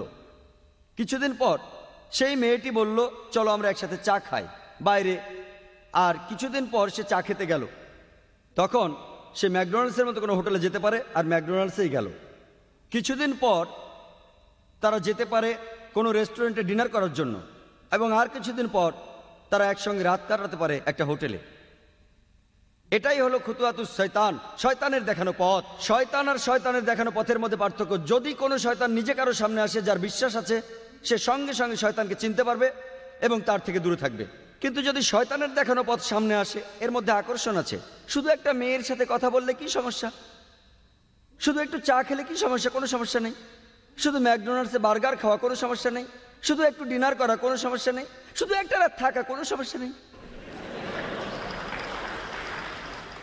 তাই আল্লাহ কোরআনে বলছেন, তিনি আমাদের জন্য পথ নির্দেশ দিয়েছেন, ও তোমরা বিশ্বাস করো, ইসলাম গ্রহণ করো অন্তর দিয়ে। या अय्युहल्लज़ीना आमनू उदखुलू फिस्सिल्मी काफ़ा। এবং অনুসরণ করো না খুতুওয়াতুস শয়তান, শয়তানের দেখানো পথ, কারণ সে তোমার জন্য একটি ঘোষিত শত্রু। এবং সর্বশ্রেষ্ঠ উপায়গুলির একটি সর্বশ্রেষ্ঠ জিহাদ, একটি সর্বশ্রেষ্ঠ সংগ্রাম হলো তাদের কাছে সত্যের বাণী নিয়ে যাওয়া যারা এটা সম্পর্কে জানে না। একটি সর্বশ্রেষ্ঠ জিহাদ হলো দাওয়া, পৌঁছে দেওয়া ইসলামের সত্যের বাণী, সত্যকে পৌঁছে দেওয়া তাদের কাছে যারা এটা সম্পর্কে জানে না। এবং আল্লাহ পবিত্র কোরআনে সূরা আল ইমরানের 110 নম্বর আয়াতে উল্লেখ করেছেন যে कुन्तुम खैरा उम्मतिन उखरिजत लिन्नास। ও মুসলমানেরা, তোমরা সমগ্র মানব জাতির মধ্যে সর্বশ্রেষ্ঠ।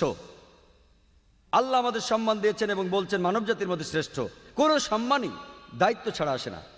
আল্লাহ আরো বলছেন এবং আমাদের দায়িত্ব দিয়েছেন, ता'मुरूना बिल मारूफ व तनहौना अनिल मुनकर व तु'मिनूना बिल्लाह।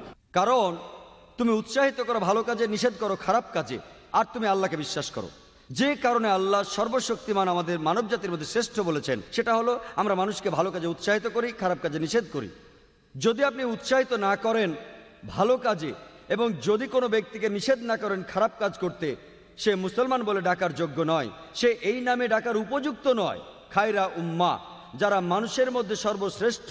তাই যে কারণে আমাদের এই সম্মান দেওয়া হয়েছে তা হলো ভালো কাজে মানুষকে উৎসাহিত করা এবং খারাপ কাজে নিষেধ করা। আর আমি শুরু করেছিলাম পবিত্র কোরআনের একটি আয়াত দিয়ে। সূরা ইসরার 81 নম্বর আয়াতে উল্লেখ আছে যে वकुल जाल हक व ज़ाकल बातिल इन्नल बातिल कान ज़हूका। যখন সত্যকে মিথ্যের মতো শোনায়, মিথ্যে ধ্বংস হয়, কারণ মিথ্যে তার নিজের কারণেই নিজে ধ্বংস হতে বাধ্য। এটা একটা কর্তব্য প্রত্যেক মানুষের জন্য। তার উচিত হবে সত্যটা পৌঁছে দেয়া তাদের কাছে যারা এটা সম্পর্কে কিছুই জানে না। এটাই কারণ একটি প্রধান শর্ত, যে কোনো মানুষের বেহেশত পেতে হলে কিছু শর্ত পবিত্র কোরআনে সূরা আল আসরের 1 থেকে 3 নম্বর আয়াতে উল্লেখ করা হয়েছে যে वल अस्र इन्नल इंसाना लफी खस्र इल्ला लज़ीना आमनू व अमिलु सॉलिहाति व तवासौ बिल हक़्क़ि व तवासौ बिस सब्र। সময়ের সাথে সাথে সব কিছুই হারিয়ে যাবে, শুধু থাকবে যাদের বিশ্বাস আছে, যারা ভালো কাজ করে, যারা মানুষকে সত্যের পথে নিয়ে আসে এবং যারা মানুষকে ধৈর্য ও অধ্যবসায়ের পথে নিয়ে আসে। শুধুমাত্র বিশ্বাস আপনাকে বেহেশতে নিয়ে যেতে পারে না, বিশ্বাসের পাশাপাশি আপনাকে ভালো কাজ করতে হবে, মানুষকে সত্যের পথে নিয়ে আসতে হবে এবং মানুষকে ধৈর্য আর অধ্যবসায়ের পথে আনতে হবে। যদি এর কোনো একটি শর্ত পূরণ না হয়, সাধারণ অবস্থায় কোরআনের আয়াত অনুযায়ী আপনি প্রবেশ করতে পারবেন না জান্নাতে, আপনি পাবেন না বেহেশত। এবং আজকে আমরা দেখি যে আন্তর্জাতিক মিডিয়া, হোক সেটা স্যাটেলাইট টিভি চ্যানেল, হোক সেটা খবরের কাগজ, হোক সেটা কোনো ম্যাগাজিন, আপনি দেখবেন যে ইসলামকে তোপের মুখে রাখা হয়েছে। এমনকি ইন্টারনেটেও বহু মিথ্যে খবর আছে ইসলাম সম্পর্কে। এবং আমি ব্যক্তিগতভাবেও রিচার্ড হেন্ডসের মন্তব্যের সাথে একমত, যিনি আমেরিকার কনসাল জেনারেল চেন্নাইতে। তিনি বলেছিলেন যে আমেরিকান জাতি কখনো ইসলামের বিরুদ্ধে নয়। আমি তার সাথে একমত। আমি বেশ কয়েকবার আমেরিকা গিয়েছি। আমেরিকার সমস্ত লোকজন আমি তার সাথে একমত। আমেরিকার সমস্ত লোকজন ইসলামের বিরুদ্ধে নয়। আর একই কথা আমি ইন্ডিয়ান ভাইদের বলছি যে ইন্ডিয়ান হিন্দুরা সবাই ইসলামের বিপক্ষে না, তারা বিপক্ষে না। আমাদের অনেক হিন্দু বন্ধু রয়েছে, কোনো সমস্যা নেই। এটা হতে পারে ছোট্ট একটা দল ইন্ডিয়ানদের, নিজেদের সুবিধার জন্য তারা ইসলামের নিন্দা করে। এটা হতে পারে ছোট্ট একটা দল ইউরোপিয়ানদের, নিজেদের লাভের জন্য তারা চেষ্টা করে ইসলামের নিন্দা করতে, তাদের নিজেদের ব্যক্তিগত কারণ। কিছু মানুষ কারণ তারা ক্ষমতা যেতে চায়। এটা একটা সহজ ভোট ব্যাংক, দুই ধর্মের মানুষকে আলাদা করে রাখা। কিছু মানুষ রাষ্ট্রপ্রধানের ভুলগুলোকে নিয়ে যায় অন্য পথে, তার চিন্তাটাকে অন্যদিকে নিয়ে যায়, অন্য আরেক ঘটনা তৈরি করে ইসলামকে তোপের মুখে রেখে।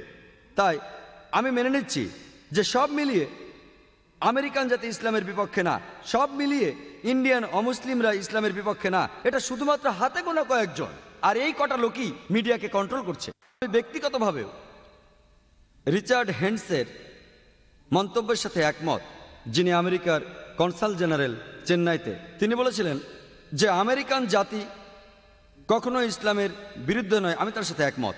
আমি বেশ কয়েকবার আমেরিকা গিয়েছি। আমেরিকার সমস্ত লোকজন আমি তার সাথে একমত। আমেরিকার সমস্ত লোকজন ইসলামের বিরুদ্ধে নয়। আর একই কথা আমি ইন্ডিয়ান ভাইদের বলছি যে ইন্ডিয়ান হিন্দুরা সবাই ইসলামের বিপক্ষে না, তারা বিপক্ষে না। আমাদের অনেক হিন্দু বন্ধু রয়েছে, কোনো সমস্যা নেই। এটা হতে পারে ছোট্ট একটা দল ইন্ডিয়ানদের, নিজেদের সুবিধার জন্য তারা ইসলামের নিন্দা করে। এটা হতে পারে ছোট্ট একটা দল ইউরোপিয়ানদের, নিজেদের লাভের জন্য তারা চেষ্টা করে ইসলামের নিন্দা করতে, তাদের নিজেদের ব্যক্তিগত কারণ। কিছু মানুষ কারণ তারা ক্ষমতা যেতে চায়। এটা একটা সহজ ভোট ব্যাংক, দুই ধর্মের মানুষকে আলাদা করে রাখা। কিছু মানুষ রাষ্ট্রপ্রধানের ভুলগুলোকে নিয়ে যায় অন্য পথে, তার চিন্তাটাকে অন্যদিকে নিয়ে যায়, অন্য আরেক ঘটনা তৈরি করে ইসলামকে তোপের মুখে রেখে।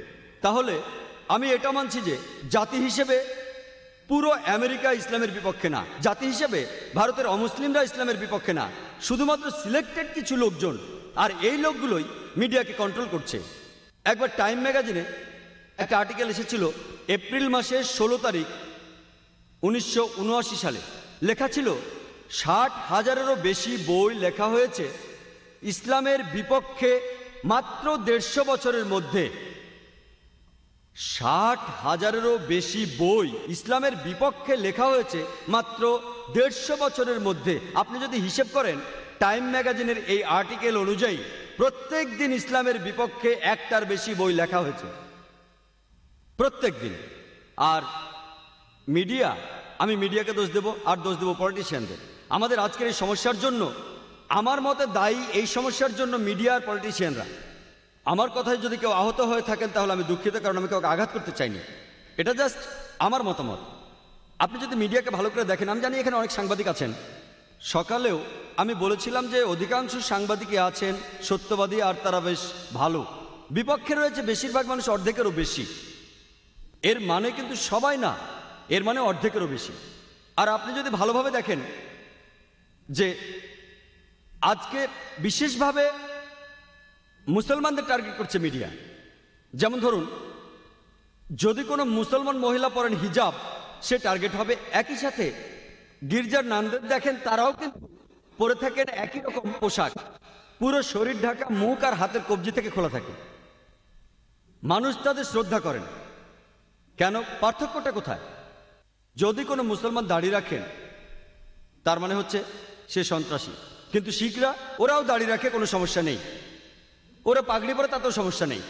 আমি 90-এর দশকে যখন প্রথম কানাডা গিয়েছিলাম, সেখানে দেখি একজন শিখ, সে কোর্টে মামলা করেছিল। সে ছিল একজন কানাডিয়ান নাগরিক, আর সে কেস করেছিল যে সে কানাডিয়ান আর্মিতে তার পাগড়ি খুলবে না, এবং কেসে জিতেছিল। গত মাসে একটা খবর এসেছিল যে একজন শিখ, সে ইংল্যান্ডের নাগরিক এবং কোর্টে কেস করেছিল, সে তার মাথার পাগড়ি খুলবে না কলেজে, আর আর সে জিতেছিল। আর এখানে দেখি যদি কোনো মুসলমান দাড়ি রাখে তাহলে মানুষ ভাবে দাড়ি তার ক্ষতি করতে পারে। আমি জানি না দাড়ি কোন ক্ষতিটা করতে পারে, একটা মাছিও তো মারতে পারে না।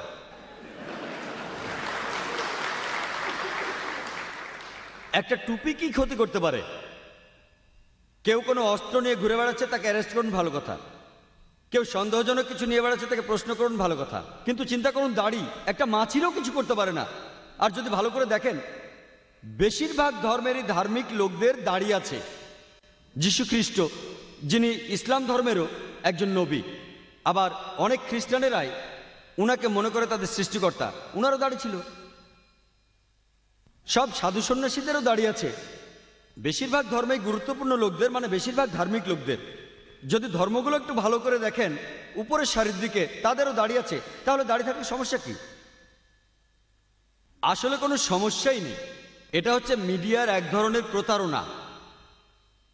এটা আসলে মিডিয়া বানিয়ে মুসলমানদের টার্গেট করাচ্ছে।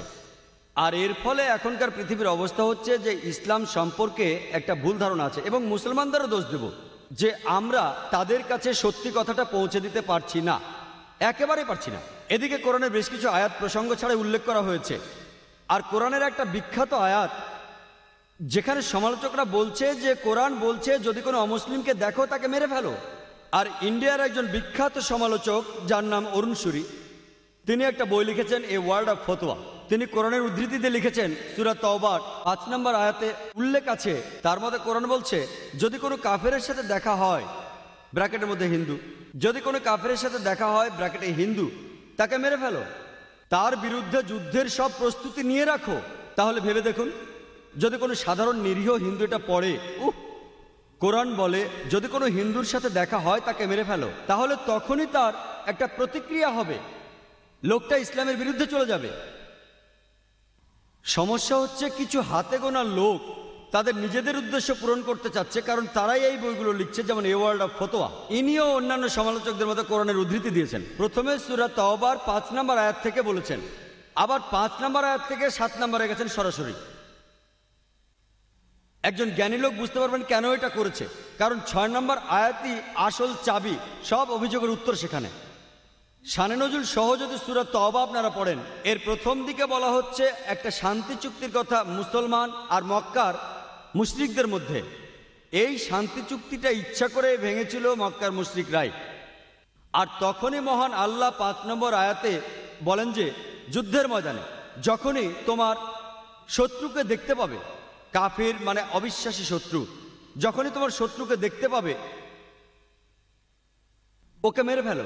যুদ্ধের ময়দানে যদি কেউ প্রসঙ্গ ছাড়া উদ্ধৃতি দেন সেটা হাস্যকর হবে। চিন্তা করুন, প্রায় 40 বছর আগে আমেরিকার সাথে যখন ভিয়েতনামে যুদ্ধ চলছিল, তখন যদি আমেরিকান আর্মি জেনারেলরা বা আমেরিকার প্রেসিডেন্ট যুদ্ধের ময়দানে আমেরিকান সৈন্যদের বলে যে আমার সৈন্যরা তোমরা ভয় পেও না, যেখানে কোনো ভিয়েতনামীকে দেখবে মেরে ফেলো, এটা তারা বলেছে সাহস দেওয়ার জন্য। কিন্তু এখন যদি কেউ উদ্ধৃতি দেয় যে আমেরিকার প্রেসিডেন্ট বলেছে কোনো ভিয়েতনামীকে দেখলেই তোমরা মেরে ফেলো, তখন কথাগুলো হাস্যকর হবে। সব কিছুর একটা কারণ থাকে। আর এটা খুব স্বাভাবিক যে একজন আর্মি জেনারেল নিজের সৈন্যদের সাহস দেওয়ার জন্য এমন কথা বলতেই পারেন।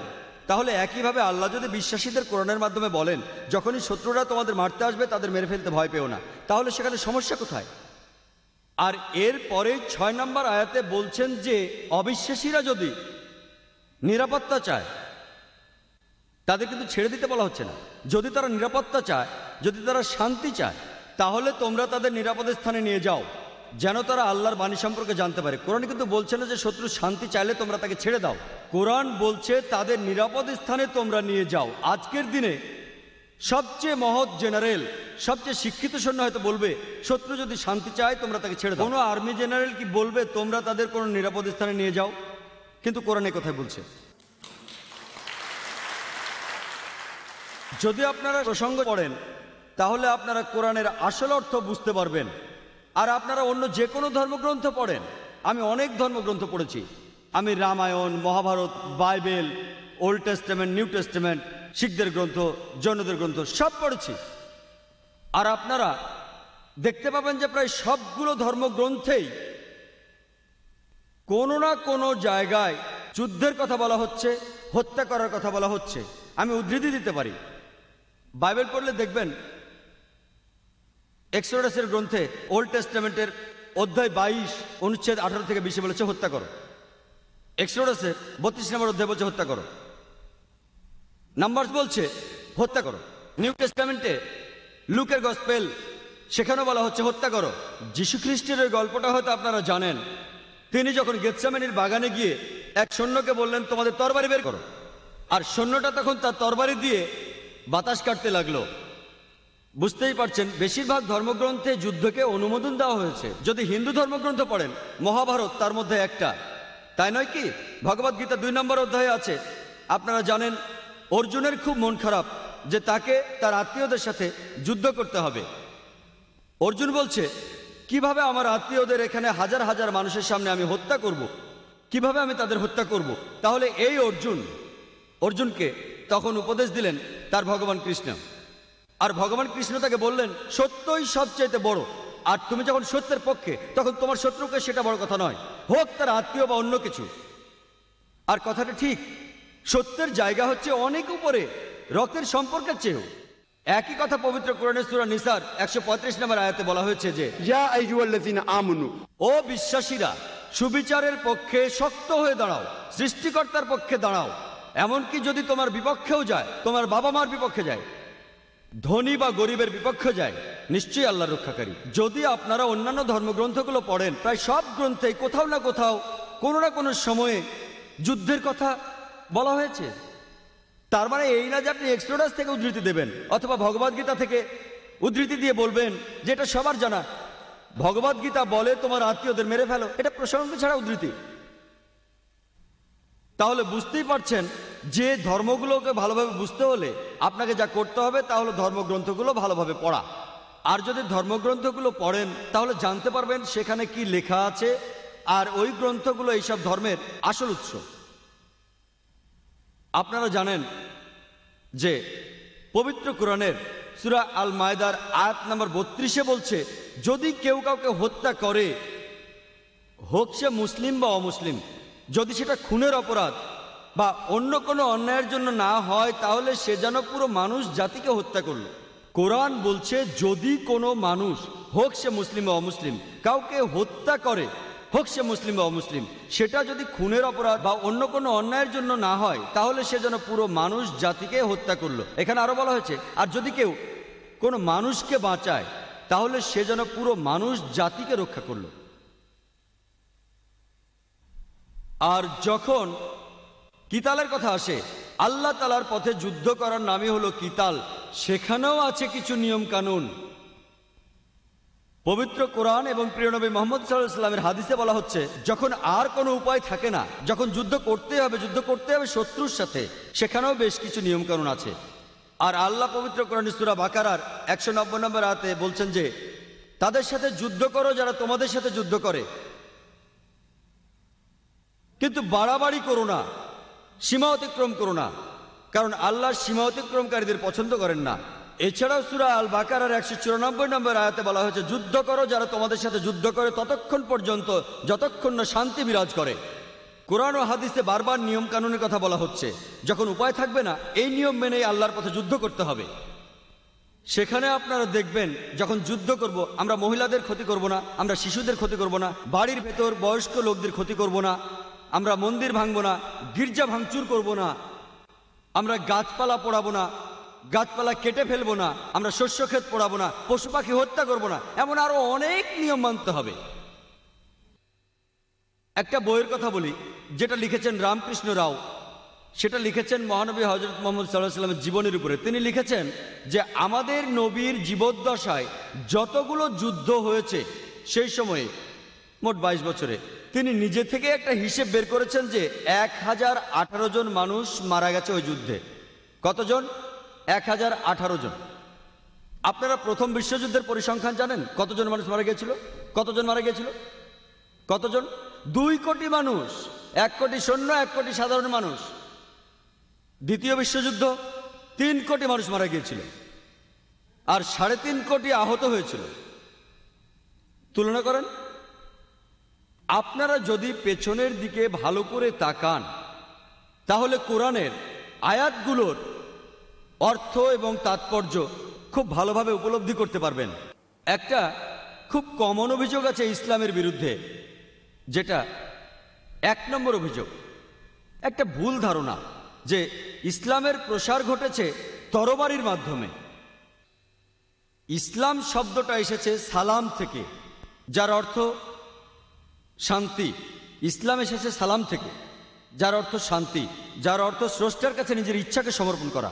যখন কেউ মহান স্রষ্টার কাছে নিজের ইচ্ছাকে সমর্পণ করে শান্তির জন্য, তখন সে মুসলমান। চিন্তা করুন, যদি আপনারা অনুবাদ করেন যে ইসলাম ছড়ানো হয়েছে তরবারি দিয়ে, তার মানে শান্তি ছড়ানো হয়েছে তরবারি দিয়ে। আর ইসলাম প্রথাগতভাবে যুদ্ধের বিপক্ষে কথা বলে, কিন্তু কোনো উপায় না থাকলে শক্তি প্রয়োগ করা যাবে। আর এটা তো সবারই জানা আছে, এই পৃথিবীর প্রত্যেকটা দেশেই পুলিশ আছে, এই পুলিশে শক্তি প্রয়োগ করে। যখন কোনো সাধারণ মানুষ, কোনো নাগরিক বা অন্য কেউ সেই দেশের আইন ভঙ্গ করে, পুলিশ তখন শক্তি প্রয়োগ করে সেই দেশের শান্তি রক্ষা করার জন্য। তাহলে প্রত্যেক দেশে পুলিশ আছে, তারা শক্তি প্রয়োগ করে, সঙ্গে অস্ত্র রাখে। এদিকে ইসলাম কিন্তু যুদ্ধের বিপক্ষে, প্রধানত শান্তির কথা বলে। আর কোনো উপায় না থাকলে, কারণ কিছু মানুষ আছে শান্তি চায় না, তারা চায় না যে সবাই শান্তিতে থাকুক, ওদেরকে কন্ট্রোল করার জন্য শেষ উপায় হিসেবে ইসলাম শক্তি প্রয়োগ আর যুদ্ধের অনুমতি দেয়। শেষ উপায় হিসেবে ইসলাম তরবারি দিয়ে ছড়ানো হয়েছে, এই ভুল ধারণাটার উত্তর বেশ ভালোভাবেই দিয়েছেন একজন বিখ্যাত ঐতিহাসিক, যার নাম ডি লেসি ওলেরি। তিনি তার বই ইসলাম অ্যাট দ্য ক্রস রোডের 8 নম্বর পৃষ্ঠায় লিখেছেন যে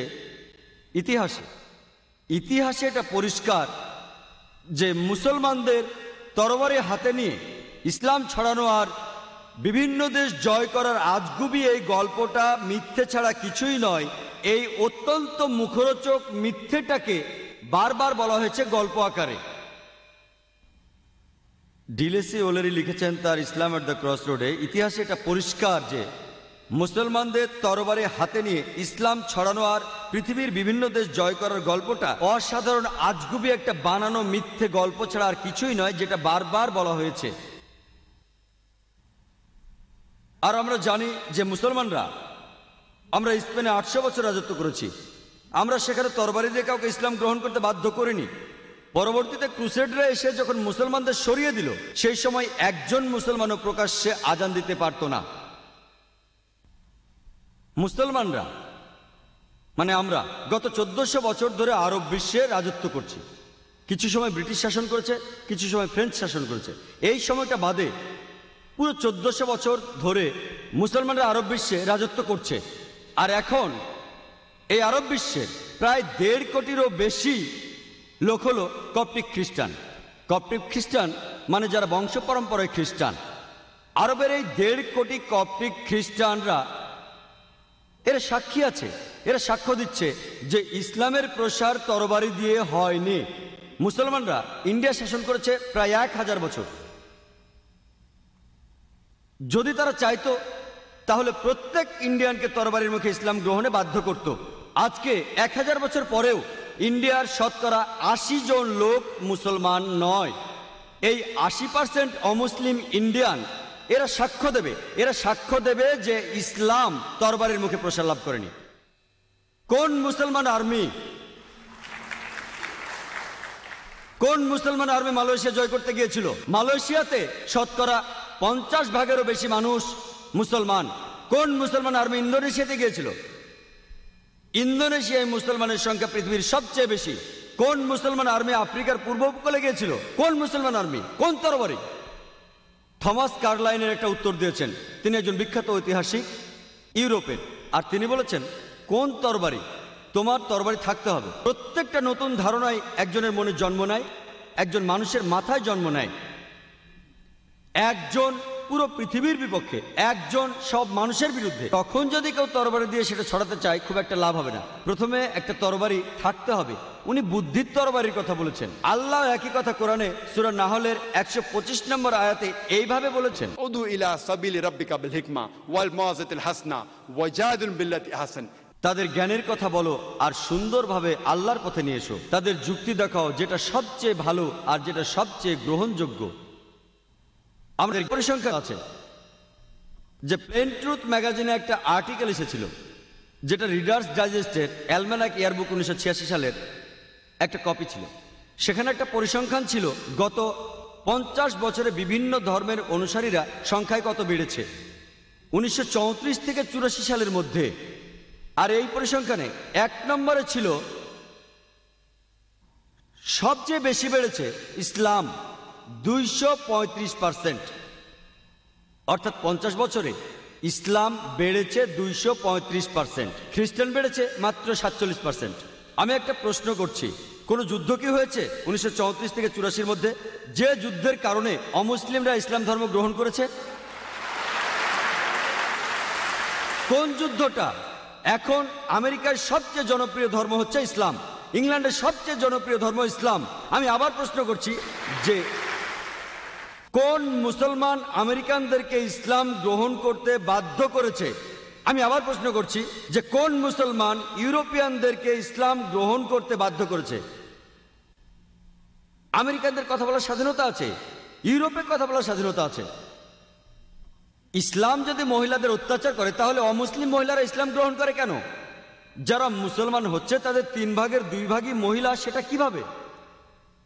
কারণ ইসলামের সমস্যার সমাধান আছে, পুরো মানুষ জাতির জীবন বিধান আছে।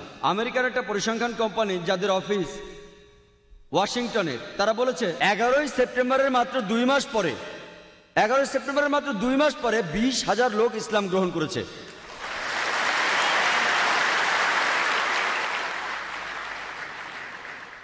এবং 9 সেপ্টেম্বর সেখান থেকে চলে যায় মাত্র 2 দিন আগে, না হলে হয়তো আমাকে আপনারা দেখতেন। আমি তখন ছিলাম ইংল্যান্ডে, আর 11 সেপ্টেম্বর পরে মাত্র 5-6 মাসের মধ্যে আমাকে 3-4 বার ডাকা হয়েছে সন্ত্রাসবাদের উপর কথা বলার জন্য। এটা তো ভালোই, কাজটা খারাপ ছিল, ওই কাজটা খারাপ ছিল। সালমান রুশদি কি করলো? আমাদের নবীর বিরুদ্ধে লিখলো, সেটা খারাপ, কিন্তু মানুষ জানতে চাইলো সালমান রুশদি কি নিয়ে লিখেছে, সেটা জানার জন্য তারা কোরআন পড়লো এবং মুসলমান হয়ে গেল। আজকের দিনে আমেরিকায় এটাও পরিসংখ্যান, আমেরিকারই একটা প্রধান খবরের কাগজ দ্য নিউ ইয়র্ক টাইমসে বলেছে এখন আমেরিকানরা জানতে চায় যে মুসলমানদের বাইবেল পাওয়া যায় কি না। তারা জানেও না আমাদের পবিত্র গ্রন্থ কোরআন, তারা মুসলমানদের বাইবেল পড়তে চায়। এটা ভালোই তো। আর যখনই তারা সত্যের মুখোমুখি হবে, যে আয়াতটার কথা আমি তখন বলছিলাম, পবিত্র কোরআনের সূরা ইসরার 81 নম্বর আয়াতে আছে যে ওয়াকুল জাল হক ওয়া যাকাল বাতিল ইন্নাল বাতিলা কানা যাউকা।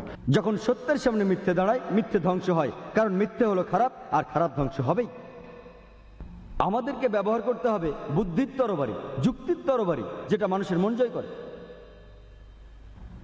আর আল্লাহ সুবহানাহু ওয়া তাআলা মহান স্রষ্টা, তিনি প্রতিজ্ঞা করেছেন কোরআনে 3 বার বিভিন্ন জায়গায় তিনি বলেছেন। সূরা তাওবার মধ্যে তিনি বলেছেন 33 নম্বর আয়াতে, সূরা সাফের মধ্যে তিনি বলেছেন 9 নম্বর আয়াতে, সূরা ফাত্তার 28 নম্বর আয়াতে তিনি বলেছেন। এই কথাগুলো তিনি 3 জায়গায় একইভাবে বলেছেন। হুয়াল্লাযী আরসালা রাসূলাহু বিল হুদা ওয়াদ দীনুল হক লিইয়ুযহিরাহু আলা দ্বীনি কুল্লিহি ওয়ালাউ কারিহাল মুশরিকুন। আল্লাহ তার দূত পাঠিয়েছেন পথ নির্দেশ আর সত্যের ধর্ম দিয়ে, যে ধর্ম অন্য সব ধর্মের উপরে, আর ইসলাম ধর্ম হচ্ছে অন্য সব ধর্মের উপরে। এবং আল্লাহ বলেন অবিশ্বাসীরাও এই ধর্ম পছন্দ করে। আর সূরা ফাতার 28 নম্বর আয়াতে আল্লাহ আরো বলেছেন ওয়াকাফা বিল্লাহি শাহিদা and enough is Allah's witness. আমি কথা শেষ করার আগে ইসলামের জিহাদ এবং টেররিজম সম্পর্কে একটা উদ্ধৃতি দিতে চাই, যেটা বলেছেন ডক্টর জোসেফ অ্যাডাম পিয়ারসন। তিনি বলেছেন লোকে দুশ্চিন্তা করে যে কোনো একদিন পারমাণবিক বোমা চলে যাবে সরাসরি আরবদের হাতে। তারা বুঝতে পারে না যে ইসলামের বোমা অনেক আগেই পৃথিবীতে পড়েছে, সেদিন পড়েছে যেদিন হযরত মুহাম্মদ সাল্লাল্লাহু আলাইহি সাল্লাম জন্মগ্রহণ করেছেন। ওয়া আখিরু দাওয়ানা আলহামদুলিল্লাহি রাব্বিল আলামিন।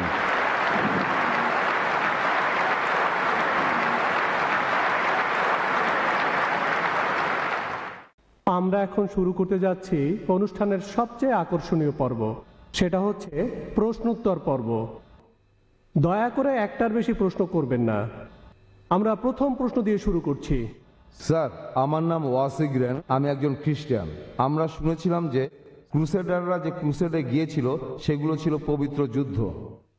আমি একজন খ্রিস্টান স্যার, একজন সাংবাদিক। আমরা জানতাম যে ক্রুসেডাররা যে ক্রুসেডে গিয়েছিল সেগুলো ছিল পবিত্র যুদ্ধ, কিন্তু এখন আমরা জানি যে এই ক্রুসেডগুলো কিভাবে নিরীহ মুসলমানদের উপর সন্ত্রাস চালিয়েছিল। এভাবে কি বলা যায় না যে এই ক্রুসেড থেকেই ধর্মীয় সন্ত্রাসের শুরু? আসলে সত্যি কথা বলতে মুসলমানদের উপর তারা হাজার বছর ধরে নির্মম নিষ্ঠুর সন্ত্রাস চালাচ্ছে, আর এখন তারাই মুসলমানদেরকে সন্ত্রাসী বলছে। ইউরোপিয়ান আর আমেরিকানরা ক্রুসেডকে পবিত্র যুদ্ধ আর ধর্মপ্রাণ মুসলমানদেরকে সন্ত্রাসী বলছে কেন স্যার? প্রশ্নটা আপনি ভালোই করেছেন। উনি একজন খ্রিস্টান, তিনি নিজেই বললেন যে উনি জানতেন ক্রুসেড হচ্ছে পবিত্র যুদ্ধ। আমিও আপনাদের বলেছি মুসলমানেরা এই পবিত্র যুদ্ধকে বলেছে জিহাদ। এক এক জায়গায় এক এক নাম। আর যুদ্ধ যখন ক্রুসেড, তখন মানুষের সামনে এটাকে তুলে ধরা হচ্ছে যে এটা একটা পবিত্র যুদ্ধ। আর তিনি একজন সাংবাদিক, তারপরও তিনি স্বীকার করলেন যে এই ক্রুসেড নিরীহ মুসলমানদের উপর নির্মমভাবে সন্ত্রাস চালিয়েছে। আমি এই সম্পর্কে আগে কিছু বলিনি, কারণ আমি এখানে ইসলাম ধর্মের উপর কথা বলছি, অন্য কোনো ধর্মের উপর কথা বলছি না, কোনো সমালোচনা করছি না, আর করতেও চাই না। আমি শুধু বলছি যে প্রত্যেক ধর্মই শান্তি রক্ষার জন্য যুদ্ধ করার অনুমতি দেয়। আমি অন্য কোনো ধর্মের কথা বলছি না বা কোনো সমালোচনাও করছি না, আর সেটা করার জন্য আমি এখানে আসিওনি। কিন্তু আপনি প্রশ্ন করেছেন তাই বলতে হচ্ছে, হ্যাঁ ভাই, আপনি ঠিকই বলেছেন। এই ক্রুসেডই মুসলমানদের উপরে সন্ত্রাস চালিয়েছে। এইভাবেই ব্যাপারটা শুরু হয়েছিল। আর সন্ত্রাস তারাই শুরু করেছে, অথচ এখন তারা কি করছে? মুসলমানদের বলছে সন্ত্রাসী। আর আপনি যদি দেখেন পৃথিবীতে এখন কি ঘটছে, ইসলামের অনুসারী পৃথিবীতে দিন দিন বেড়েই চলেছে, আর সেটা বাড়ছে সর্বোচ্চ হারে। মুসলমানরা যে সবাই ভালো সে কথা বলছি না, সব ধর্মে কিছু কুলাঙ্গার থাকে। তবে সব মিলিয়ে আপনি বলতে পারবেন না যে মানুষকে তরবারির মুখে কোনো রকম জোর করে ইসলাম গ্রহণ করতে বাধ্য করা হচ্ছে, কোনো দিনও না। বরঞ্চ মুসলমানদের হেনস্থা করা হচ্ছে কারণ আমরা মুসলমান। এই সমস্যার সমাধান আপনি পাবেন যদি আপনি ফিরে যান বাইবেলে দেখবেন যীশু খ্রিস্ট বা ঈসা মসিহ বলেছেন, ম্যাথিউয়ের গসপেলের মধ্যে 5 নম্বর অধ্যায় 40-41 অনুচ্ছেদে এটা লেখা আছে যে যদি কেউ তোমার ডান গালে থাপ্পড় দেয়, বাম গালটা বাড়িয়ে দাও। যদি কেউ তোমার ডান গালে থাপ্পড় দেয়, বাম গালটা বাড়িয়ে দাও। যদি কেউ তোমাকে 1 মাইল সঙ্গে চলতে বলে, তার সঙ্গে তুমি 2 মাইল চলো। যদি কেউ তোমার জামাটা চায়, তাকে তুমি আলখেল্লাটা দিয়ে দাও। তাহলে যিশু, যিনি আল্লাহর একজন প্রেরিত নবী, তিনি আমাদের দেখিয়েছেন শান্তি কি। তিনি বলেছেন তোমার প্রতিবেশীকে ভালোবাসো। তাহলে আপনি যদি ভালো করে দেখেন, যদি ভালো করে বাইবেল পড়েন, এ কথা কোথাও লেখা নেই যে যীশু খ্রিস্ট বলেছেন মুসলমানদের অপদস্থ করো। এজন্যই আমি বলছি সেই ধর্মগ্রন্থে ফিরে যান যে ধর্মগ্রন্থ আপনার কাছে সবচেয়ে পবিত্র, সেটা ভালো করে পড়েন। যে ধর্মগ্রন্থটা আপনার কাছে পবিত্র, পবিত্র কোরআনের সূরা আল ইমরানের 64 নম্বর আয়াতে বলা হয়েছে যে তাআলাউ ইলা কালমাতিন সাওয়াইন বাইনানা বাইনাকুম। তোমাদের ধর্মের সাথে আমাদের ধর্মের মিলগুলো দেখো। প্রথম মিলটা কি? এক আল্লাহ ছাড়া আমরা কারো উপাসনা করি না। আশা করি আপনার উত্তরটা পেয়েছেন। প্রশ্নটা হচ্ছে ইসলামের বিরুদ্ধে যে বইগুলো লেখা হয়েছে তা নিয়ে, যেটা অনেকে বিশ্বাস করে পুরো পৃথিবী জুড়েই যে আমাদের ধর্ম ভুল, আমাদের কোরআন ভুল, আমাদের নবীরা ভুল। আর এটা যারা বিশ্বাস করে তাদের মধ্যে অনেক খ্রিস্টান আছে যারা বাইবেল বিশ্বাস করে। বাইবেল যে নবীদের কথা বলছে, কোরআনও সে নবীদের কথা বলছে। যীশু খ্রিস্ট আমাদের নবী, মুসা আলাইহিস সালামও আমাদের নবী। তাহলে সন্ত্রাসী বলতে শুধু মুসলমানদের বোঝানো হয় কেন? বোন, আপনার প্রশ্নটা খুবই ভালো যে কোরআন আর বাইবেলে যখন এত মিল, তখন মুসলমানদের এত অপদস্থ করা হয় কেন? আমি আপনাদের আগেও বলেছি যে এই মৌলবাদী শব্দটা প্রথম ব্যবহার করা হয়েছিল প্রায় 100 বছর আগে আমেরিকার একদল খ্রিস্টানকে বোঝাতে, ওরা চার্চের বিরোধী ছিল।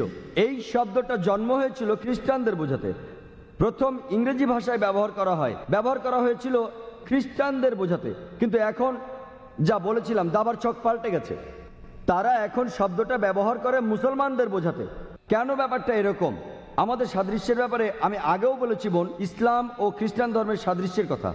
ইসলাম আর খ্রিস্টান ধর্মের মধ্যে অনেক সাদৃশ্য আছে কোরআন ও বাইবেলে। তাহলে আসুন আমরা সবাই মিলে অন্ততপক্ষে সাদৃশ্যগুলো মেনে চলি, আর বৈসাদৃশ্যগুলো পরে আলোচনা করা যাবে। তবে ওরা কেন এমনটা করছে? কারণ আমি আগেও বলেছি পৃথিবীতে এখন ইসলাম প্রসার ঘটছে সর্বোচ্চ হারে। ওই লোকগুলো হয়তো ভয় পাচ্ছে যে ইসলাম যেভাবে ছড়াচ্ছে তাতে করে ওরা এখন যা করছে সেই কাজগুলো বন্ধ করতে হবে। গুড ইভিনিং স্যার, আমার নাম অসাদা জাগরা, আমি একজন আইনের ছাত্রী। প্রথমেই আমি আপনাকে ধন্যবাদ জানাই সন্ত্রাস ও ইসলামের উপর এই বক্তৃতা দেওয়ার জন্য। আমার প্রশ্ন হচ্ছে, আপনি কি মনে করেন হঠাৎ বেড়ে ওঠা সন্ত্রাসী সংগঠনগুলো সম্পর্কে, যেগুলো আসলে ইসলামিক আর তারা ইসলামের নামে যুদ্ধ করে? আর আপনি বলেছেন ইসলাম নির্দেশ দেয় যে নারী, শিশু, বৃদ্ধদের ক্ষতি করা বা হত্যা করা যাবে না, কিন্তু অনেক বোমা বিস্ফোরণ হয়েছে যেখানে নারী ও শিশুরা মারা গেছে। আপনি কি এটার সম্পর্কে কিছু বলবেন? Thank you. বোন, আপনি খুব প্রাসঙ্গিক প্রশ্ন করেছেন যে এটার কারণ কি সন্ত্রাসী সংগঠনের সংখ্যা বাড়ছে মুসলমানদের মধ্যে। অনেকগুলো বোমা বিস্ফোরণ, আর বিশেষ করে যখন ইসলাম বলে যে আপনি শিশুদের হত্যা করবেন না, এর কারণটা কি? আর এটা খুব সুন্দর একটা প্রশ্ন। ব্যক্তিগতভাবে বলছি, আবারও বলছি, ব্যক্তিগতভাবে আমি কোনো সাক্ষাৎকার নেইনি কোনো তথাকথিত 100% কট্টর সন্ত্রাসীর। তবে আমি কারণটা বলতে পারি, যুক্তি দিয়ে বলতে পারি কেন এই ঘটনাগুলো ঘটছে। প্রথমত, কিছু মানুষ হয়তো আসলেই নিরীহ মানুষের উপর অত্যাচার করছে। কিছু মুসলমান হতে পারে ভুল পথে চলছে, তারা হয়তো মানছে না কোরআনের নির্দেশ। যেমন প্রত্যেক গোষ্ঠীতেই কিছু কুলাঙ্গার থাকে, এদের মধ্যে একজন সন্ত্রাসী মানব ইতিহাসে। কে সেই লোক? সে হিটলার। সে হত্যা করেছিল 60 লক্ষ ইহুদিকে। তো আমি কি বলতে পারি খ্রিস্টান ধর্মের জন্য দায়ী? হিটলার খ্রিস্টান ছিল, তাই আমি বলতে পারি না যে যেহেতু হিটলার হত্যা করেছিল 60 লক্ষ ইহুদিকে সেজন্য খ্রিস্টান ধর্ম দায়ী। সে একাই। যদি পৃথিবীর সমস্ত সন্ত্রাসী সংগঠনগুলো দেখেন, আমার সন্দেহ 60 লক্ষ হবে কিনা, কিন্তু হিটলার একাই মেরেছিল 60 লক্ষ। আবার দেখেন মুসলিনি তিনিও একজন খ্রিস্টান। তাই যেহেতু মুসলিনি হত্যা করেছে হাজার হাজার নিরীহ মানুষ, তার অর্থ এই না যে আমি খ্রিস্টান ধর্মকে এর জন্য দায়ী করব। তাই কুলাঙ্গার থাকতে পারে প্রত্যেক ধর্মেই, কুলাঙ্গার, ওরা নিজেদের মুসলমান বলতেই পারে, আর এটা ভুল হতে পারে। 2 নম্বর পয়েন্ট, এটা হতে পারে ওই লোকগুলো হয়রানির শিকার। যদি প্রশ্ন করেন আজকে কোনো ইন্ডিয়ান দেশের স্বাধীনতার জন্য যুদ্ধ করছে না, আপনি কি দেখেছেন কোনো ইন্ডিয়ান স্বাধীনতার জন্য যুদ্ধ করছে? না। কিন্তু 100 বছর আগে অনেকেই করেছেন। তো আপনি যদি প্রশ্ন করেন ভাই জাকের, কেন 100 বছর আগে অনেক ইন্ডিয়ান তাদের স্বাধীনতার জন্য যুদ্ধ করত? কারণ ব্রিটিশ সরকার ইন্ডিয়া শাসন করত। এই কারণেই মানুষ স্বাধীনতার জন্য যুদ্ধ করত। আজকে ব্রিটিশ সরকার চলে গেছে, তাই কেউ আর স্বাধীনতার জন্য যুদ্ধ করছে না।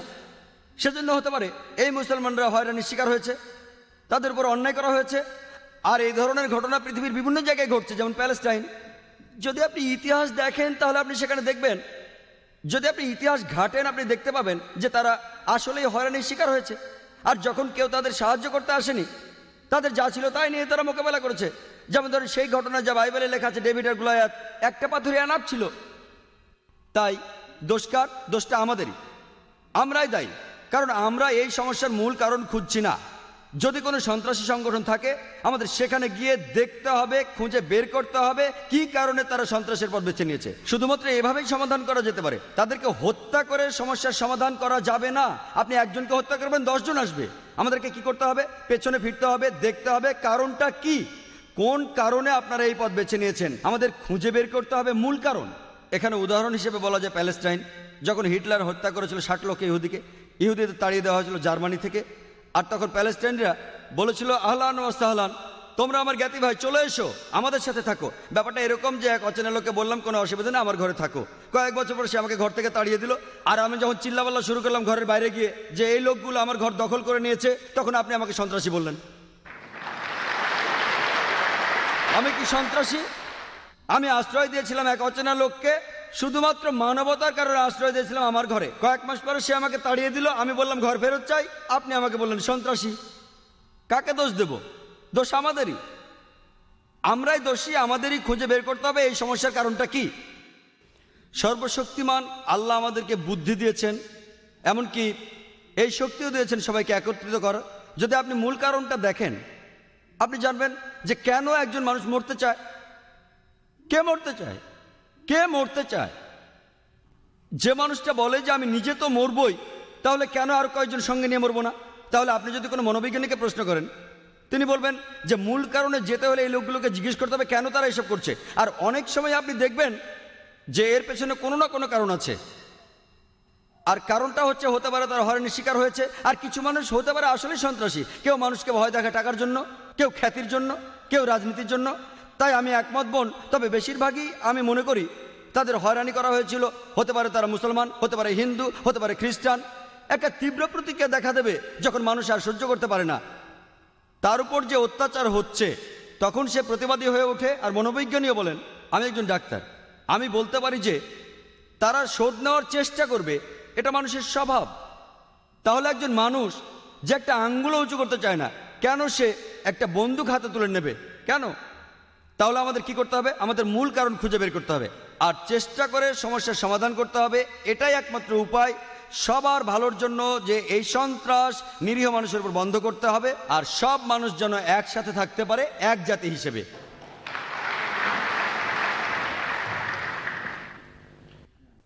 হ্যালো, আমার নাম বিদীপক, আমি একজন চার্টার অ্যাকাউন্টেন্ট। আমি আপনাকে একটা প্রশ্ন করতে চাই, সেটা হলো, স্যার, তালিবান সরকার একটা ফতোয়া জারি করেছিল বামিয়ানে বুদ্ধমূর্তি ধ্বংস করার জন্য। বলা হয়েছিল সেটা ইসলামের বিরুদ্ধে। আমি জানতে চাই এটা আসলে ইসলামের বিরুদ্ধে কি না। এটা কি আসলে সেই পথ যেটা শয়তানের দেখানো পথ, যে ব্যাপারে মুসলমানদের সতর্ক থাকতে হবে? ভাই, আপনি যে প্রশ্নটা করেছেন একই প্রশ্ন আমাকে করা হয়েছিল আমি যখন সুরাটে বক্তৃতা দিচ্ছিলাম। ঘটনাটা ঘটার মাত্র কয়েকদিন পরের কথা। তখন এটা বেশ গরম খবর ছিল। তালেবানরা ধ্বংস করছিল সেই সময় বামিয়ানের বুদ্ধমূর্তিগুলো। ভাই আমাকে প্রশ্ন করেছেন যে এটা কি ইসলামের বিরুদ্ধে ইত্যাদি। একই প্রশ্ন আমাকে একজন অমুসলিম জিজ্ঞাসা করেছিল সুরাটে, যে কাজটা ঠিক না ভুল।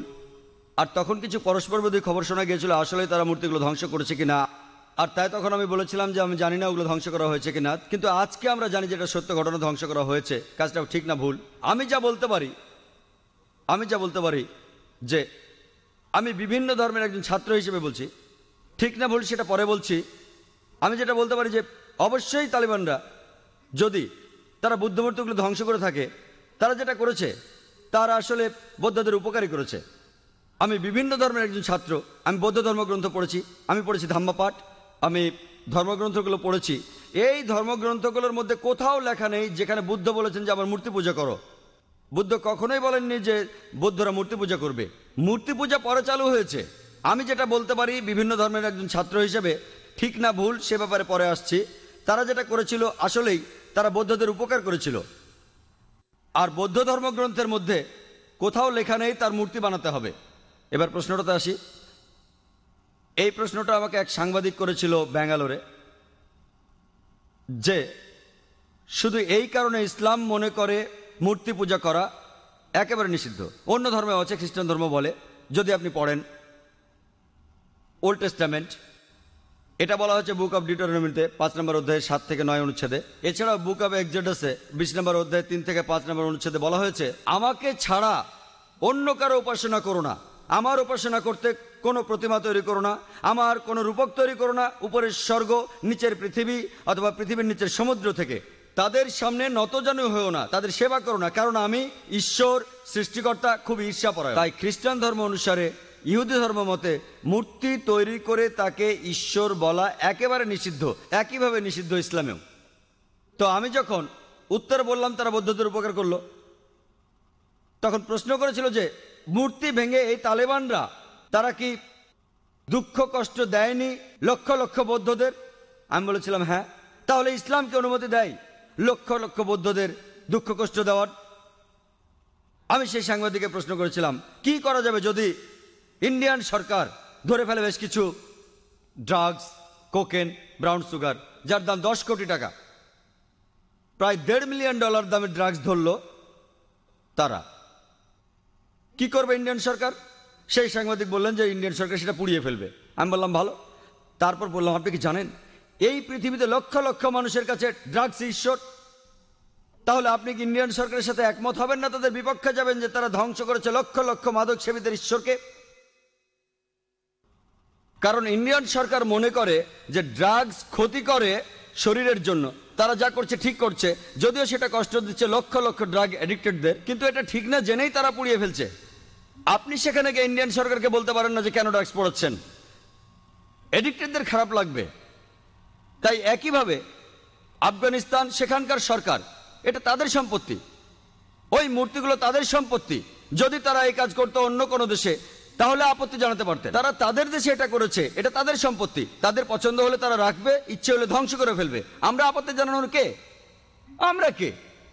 আর এছাড়াও যদি আপনি দেখেন যে লোকজন নিজেদের মধ্যে বলাবলি করছে যে ইন্ডিয়ান সরকার খুবই সহনশীল, আপনি কি জানেন যে বোম্বেতে যখন আপনি ডোমেস্টিক এয়ারপোর্টে আসবেন, সান্টা ক্রুজ এয়ারপোর্টে, যেখানে একটা বড় মূর্তি ছিল মহাবীরের হোটেল জালের ঠিক সামনেই মূর্তিটা ছিল নগ্ন। তারপর লোকজন আপত্তি জানালো, তখন মূর্তিটার সামনে একটা দেয়াল তুলে দেয়া হলো। তারপর কয়েক মাস পরে তারা সরিয়ে ফেললো মূর্তিটা। এই একই লোকগুলি যারা আপত্তি জানালো মূর্তির ব্যাপারে, সেই লোকগুলো নিন্দা জানাচ্ছে আফগানিস্তানকে। কেন? একই লোকগুলো আপত্তি জানালো রাস্তার উপর একটা মূর্তির ব্যাপারে। দেখলেন? আপনি কি জানেন ইন্ডিয়াতে জৈন ধর্মের অনুসারীর সংখ্যা আফগানিস্তানের বৌদ্ধদের চেয়ে বেশি?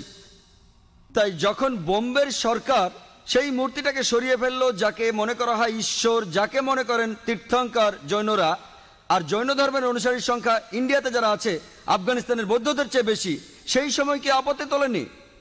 আর যখন আফগানিস্তান সরকার এটা করছে তখন আপনি আপত্তি জানাচ্ছেন কেন? এই দুই মুখ নীতি। কারণটা হচ্ছে ওয়ার্ল্ড ব্যাংক। জৈনরা কি দুঃখ পায়নি যখন জৈনরা একটা মূর্তি রাখলো মহাবীরের, যাকে তারা মনে করে তীর্থঙ্কর? আপনি কেন আপত্তি জানাবেন? ঠিক তখনই সবাই বলে উঠলো যে সরাতে হবে মূর্তিটা, সরাতে হবে মূর্তিটা।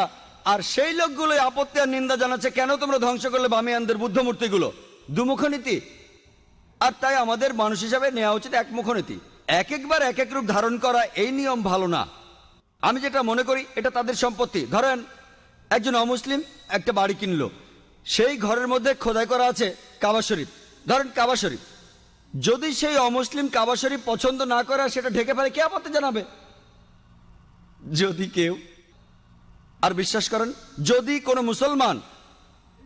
মুসলমান যদি সে তৈরি করে কোন মূর্তি মোহাম্মদ সাল্লাল্লাহু আলাইহি সাল্লামের, আপনি যদি সেই মূর্তি ধ্বংস করেন, সারা বিশ্বের মুসলমান যদি আপনার বিপক্ষে থাকে, আমি ডাক্তার জাকির নায়েক আপনার পক্ষে থাকবো।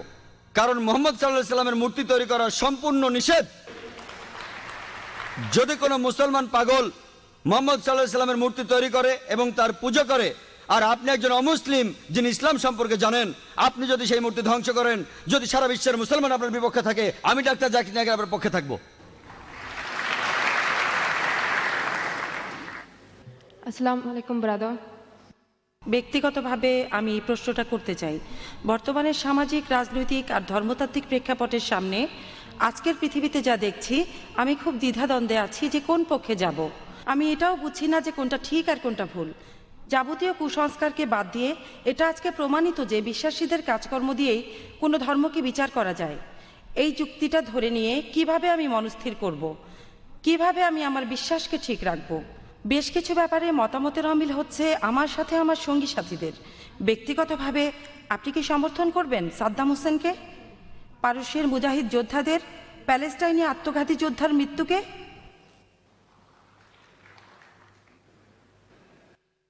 বোন, আপনি প্রশ্ন করেছেন পরস্পর বিরোধী দৃষ্টিভঙ্গি আর চিন্তাভাবনা নিয়ে। তিনি জানেন না কোনটা তার জন্য ঠিক, কার সাথে তিনি একমত হবেন, কার সাথে হবেন না, কি করা উচিত। তিনি আমাকে প্রশ্ন করেছেন যে আমি সমর্থন করি কিনা যা ঘটেছে প্যালেস্টাইন মুজাহিদদের, যা হয়েছে সাদ্দাম হোসেনের ক্ষেত্রে ইত্যাদি। বোন, আমি আগেও বলেছি অনেক ক্ষেত্রে এগুলো হচ্ছে রাজনীতি। আমি তাই বলি যে সব কিছুর একটা লুকানো কারণ থাকে, কারণ আসলে আমি অনেক দেশে ভ্রমণ করি।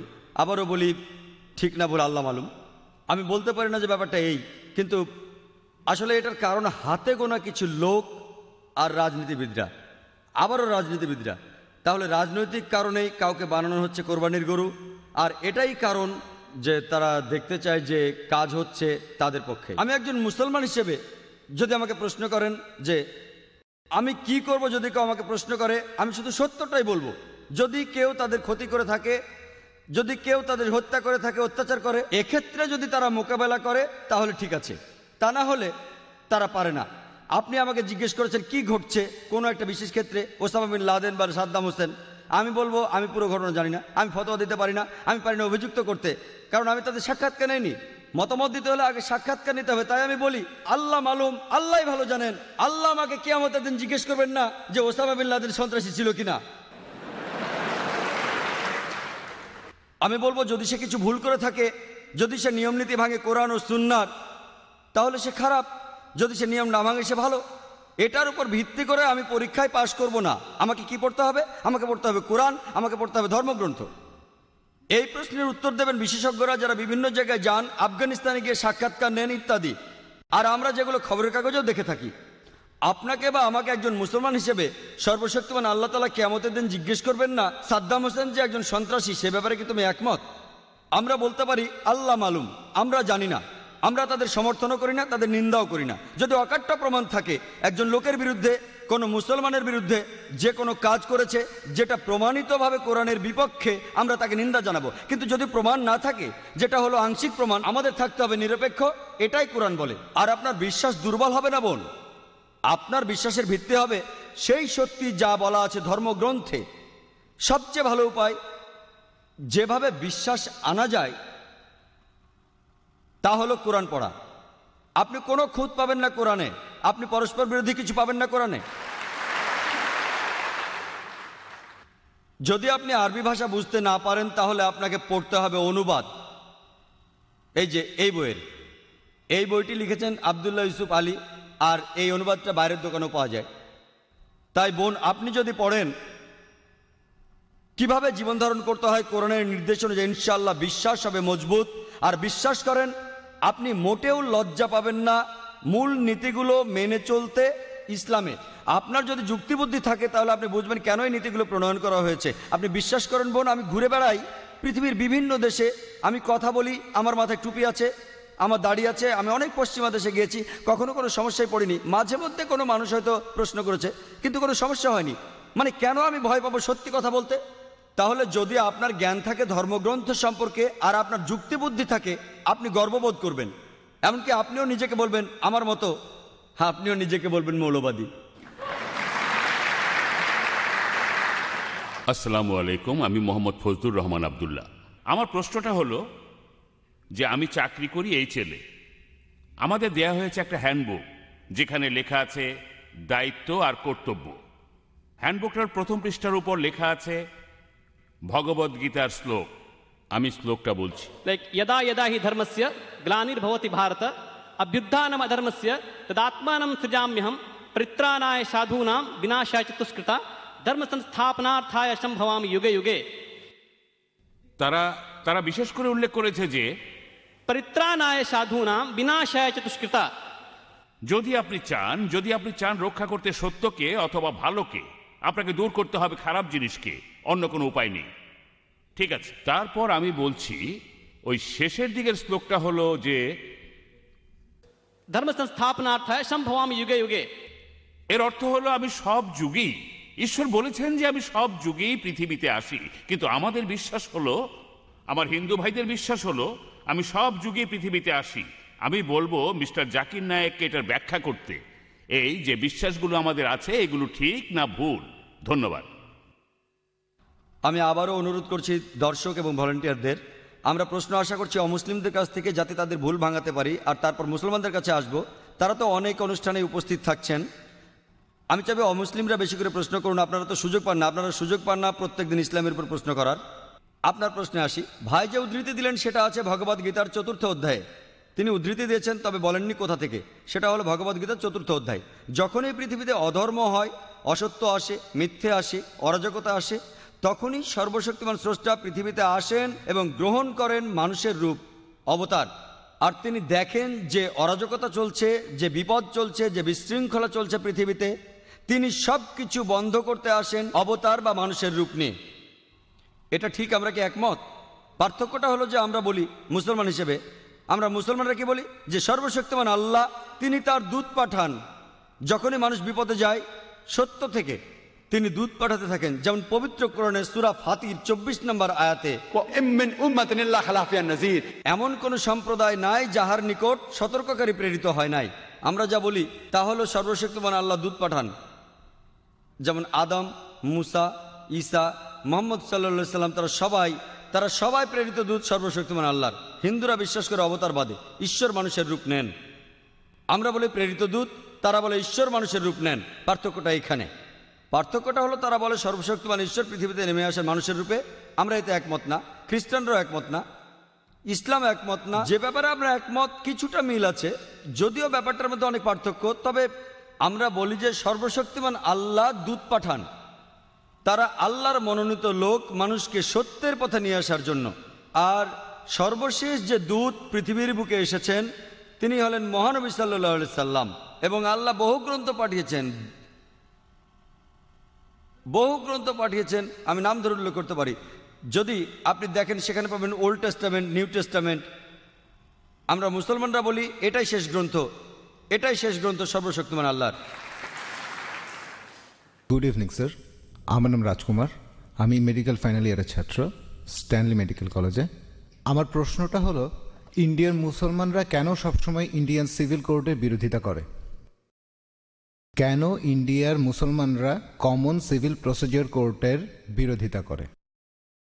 ধন্যবাদ ভাই, আপনি খুব সুন্দর একটা প্রশ্ন করেছেন যে কেন মুসলমানেরা বিরোধিতা করে কমন সিভিল কোর্টের।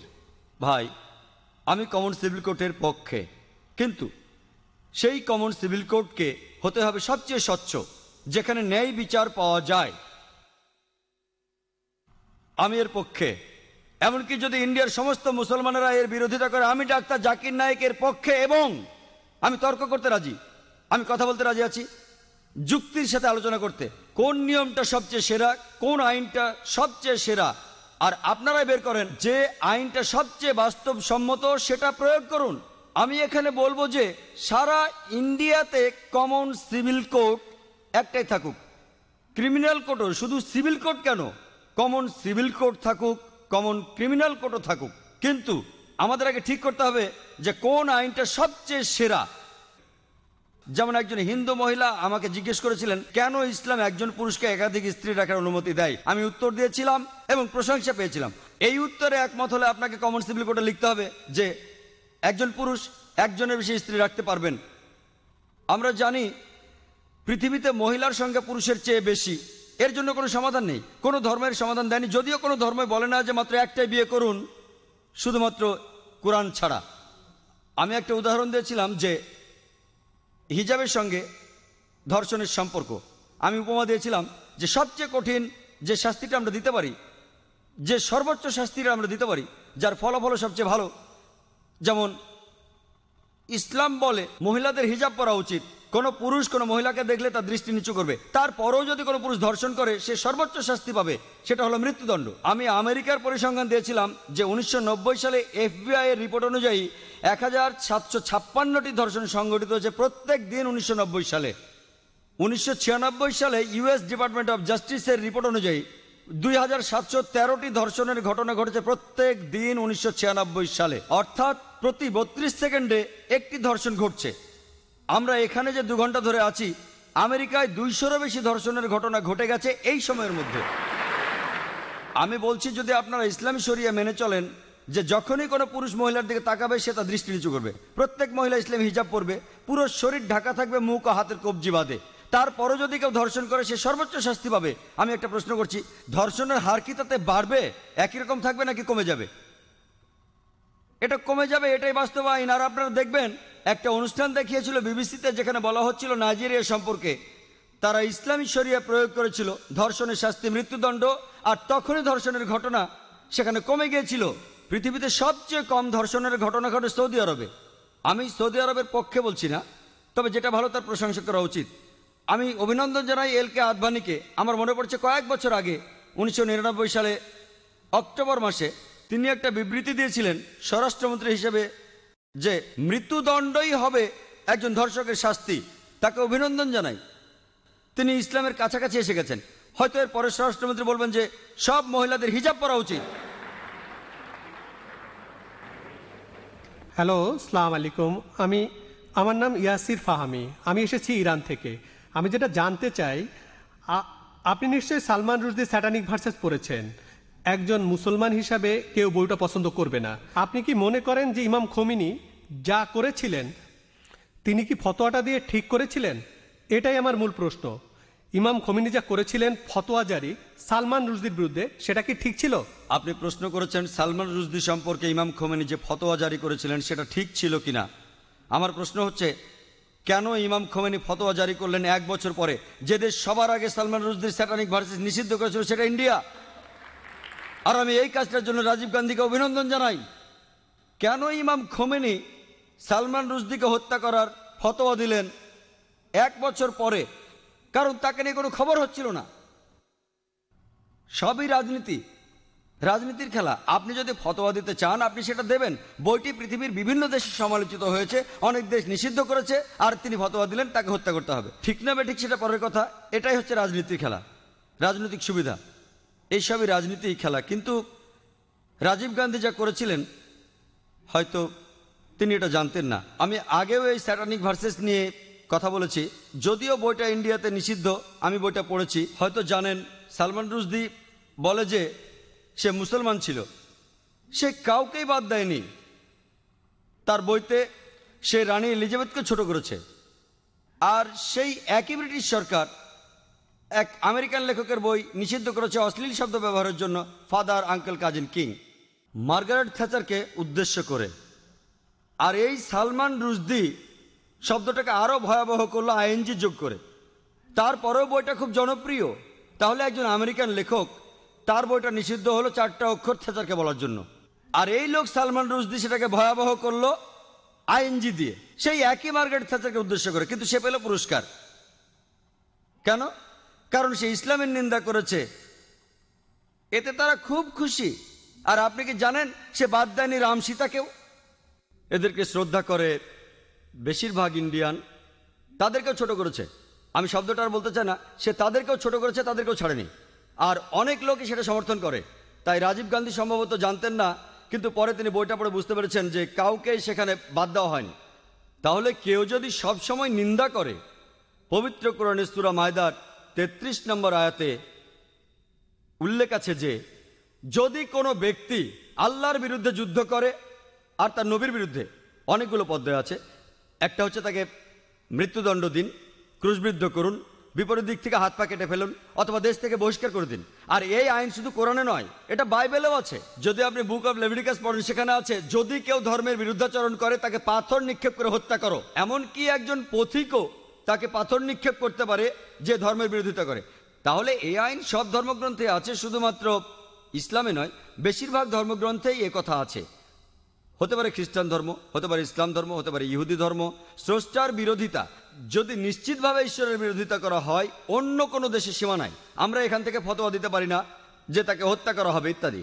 যদি সেই দেশে ইসলামের আইন থাকে, কেউ স্রষ্টার বিরোধিতা করলে তার জন্য নির্দিষ্ট আইন এবং কিছু নিয়ম কানুন আছে। কিন্তু রাজনীতিবিদরা যা করেন, মুসলমান রাজনীতিবিদ হোক অথবা অমুসলমান রাজনীতিবিদ হোক, আমি দুঃখিত, আমি কোনো রাজনীতিবিদকে ছোট করতে চাচ্ছি না, সবাই না হলেও আমি বলবো বেশিরভাগ, আপনি দেখবেন তারা নিজেদের সুবিধার জন্য আপোষ করছে। আর ঠিক এই কারণেই বলা হয়ে থাকে যে ধর্ম আর রাজনীতি দুটো আলাদা জিনিস, কিন্তু তারা ধর্মকে ব্যবহার করে হাতিয়ার হিসেবে খ্যাতি অর্জনের জন্য। মানুষ এই কাজটাই করে। আমাদের বোঝা উচিত যে ফতোয়া দিয়েছিলেন খোমেনি, আমার মতে এটা রাজনৈতিক ফায়দা লুটারি কৌশল। কিন্তু বইটা নিষিদ্ধ করেছিলেন রাজীব গান্ধী, সেটা ঠিক ছিল। তিনি নিষিদ্ধ করেছিলেন প্রথম, আর এখন এই নিষেধাজ্ঞা তুলে নেওয়া হচ্ছে। আমি জানি না এই নিষেধাজ্ঞা আছে না তুলে নিয়েছে। এই নিষেধাজ্ঞা তুলে নেওয়ার জন্য দাবি এসেছিল। তবে কেউ যদি স্রষ্টার বিরোধিতা করে, ইসলাম বলে, খ্রিস্টান ধর্ম বলে, খ্রিস্টান ধর্মে তাকে পাথর মেরে হত্যা করতে হবে। ইসলাম ধর্মে 4টা পথ আছে, হত্যা থেকে বহিষ্কার পর্যন্ত। খ্রিস্টান ধর্মে একটাই পথ, শুধুমাত্র পাথর মেরে হত্যা করা। ইসলামে 4টা পথ আছে, বেছে নিতে পারেন। খ্রিস্টান ধর্মে শুধুই পাথর মেরে হত্যা করা। আশা করি আপনি উত্তরটা পেয়েছেন। গুড ইভিনিং স্যার, আমি টিওনুরাগ্নি, একজন আইনের ছাত্রী। আমার ধারণা সন্ত্রাসবাদ বন্ধ করা যায়, নিদিম পক্ষে কমানো যায় যদি মানুষকে সহিষ্ণুতা শেখানো যায়। ইসলাম কি সহিষ্ণুতা সম্পর্কে কোনো উপদেশ দেয়? আর যদি দিয়ে থাকে, যাদের উপর ইসলাম ধর্মে এই দায়িত্বগুলো রয়েছে, মানে আমার মনে হয় ইসলাম ধর্মে আমি আসলে শব্দগুলির সাথে পরিচিত না। হিন্দু ধর্মে যেমন গুরু আছেন, তেমনি ইসলাম ধর্মে যারা উপদেশ দেন অন্য মুসলমানদের, তো সেসব ক্ষেত্রে তারা কি সহনশীলতা সম্পর্কে কোনো শিক্ষা দেন? বোন, আপনি সুন্দর একটা প্রশ্ন করেছেন। ঠিকই বলেছেন যে সন্ত্রাস কমানো যায় সহনশীলতা চর্চার মাধ্যমে। ইসলাম সহনশীলতা শেখায় কিনা, ইসলামের ধর্মীয় নেতারা তারা সহনশীলতা শিক্ষা দেন কিনা? বোন, আমি আগে বলেছি, বেশ দ্রুতই বলেছিলাম, আমি এটার উপরে খুব একটা গুরুত্ব দেইনি। অনেকগুলো শর্তের একটা, যে কোনো মানুষের জন্য জান্নাতে যেতে হলে, বেহেশতে যেতে হলে, স্বর্গে যেতে হলে, সেটা হলো সহনশীলতা। পবিত্র কোরআনে সূরা আল আসরের 1 থেকে 3 নম্বর আয়াতে বলা হয়েছে যে ওয়াল আসর ইন্নাল ইনসানা লাফি খুসর ইল্লাল্লাযিনা আমানু ওয়া আমিলুস সলিহাতি ওয়া তাওয়াসাউ বিল হাক্কি ওয়া তাওয়াসাউ বিস সবর। মহাকালের শপথ, মানুষ অবশ্যই ক্ষতিগ্রস্ত, কিন্তু উহারা নহে যাহারা ঈমান আনে ও সৎকর্ম করে এবং পরস্পরকে সত্যের উপদেশ দেয়, এটাকে বলে দাওয়া। আর সহনশীলতা ও ধৈর্যের উপদেশ দেয়। সহনশীলতা হলো জান্নাতে যাওয়ার অন্যতম একটি শর্ত। যদি আপনি সহনশীল না হন, সূরা আসর অনুযায়ী আপনি বেহেশতে যেতে পারবেন না। শুধু সহনশীল হলেই চলবে না, অন্য মানুষকেও সহনশীলতার পথে আনতে হবে। তবে সহনশীলতা শব্দটার অনেক রকম অর্থ করা যায়, আর বিশেষজ্ঞরাও বলবেন সহনশীলতারও একটা সীমা আছে। সহনশীলতা বলতে কি বোঝেন? ভালো, কেউ যদি আপনার সাথে অন্যায় কিছু করে, আপনি প্রতিশোধ নিলেন না, খুব ভালো, কতদিন করবেন?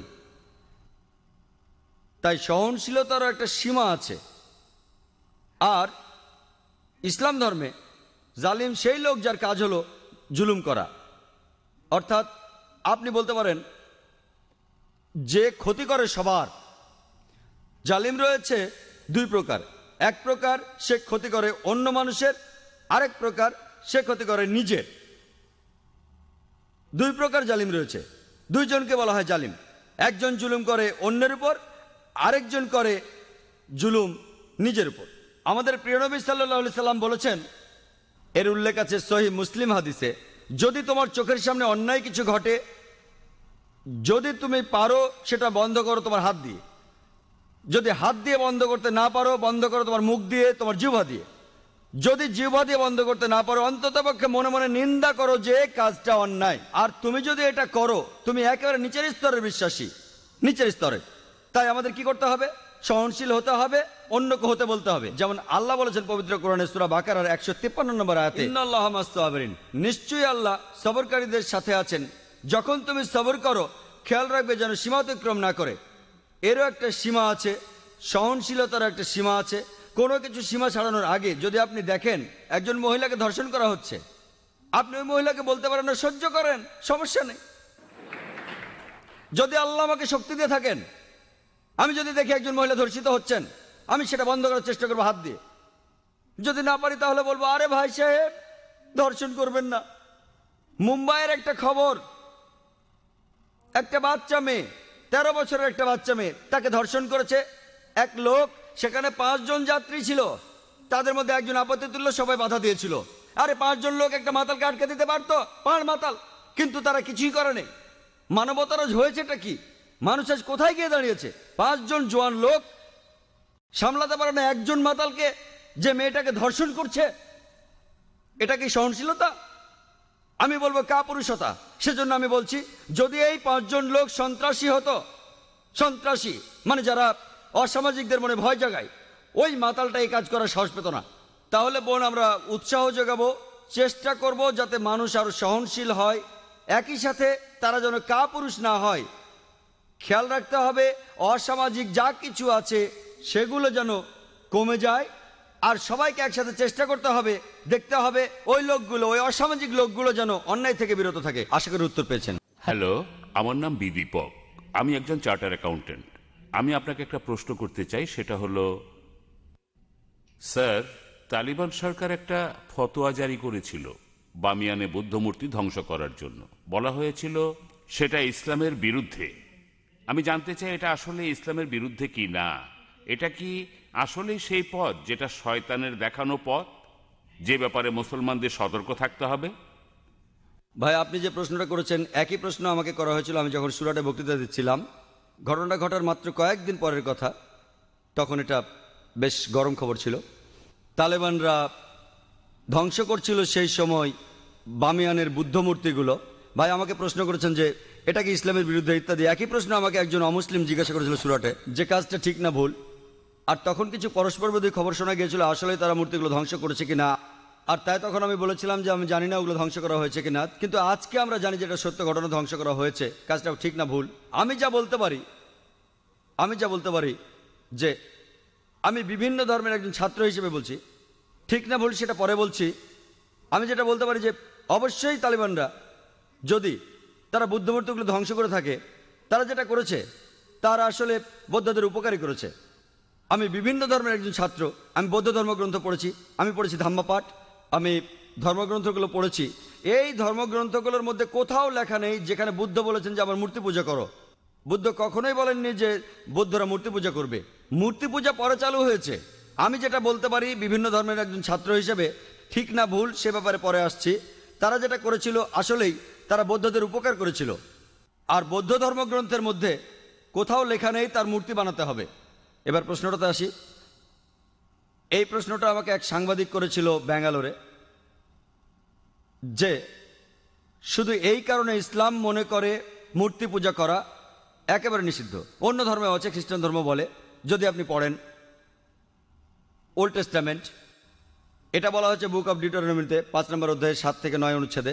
এছাড়াও বুক অফ এক্সোডাসে 20 নম্বর অধ্যায়ে 3 থেকে 5 নম্বর অনুচ্ছেদে বলা হয়েছে আমাকে ছাড়া অন্য কারো উপাসনা করো না, আমার উপাসনা করতে কোনো প্রতিমা তৈরি করো না, আমার কোনো রূপক তৈরি করো না উপরের স্বর্গ নিচের পৃথিবী অথবা পৃথিবীর নিচের সমুদ্র থেকে।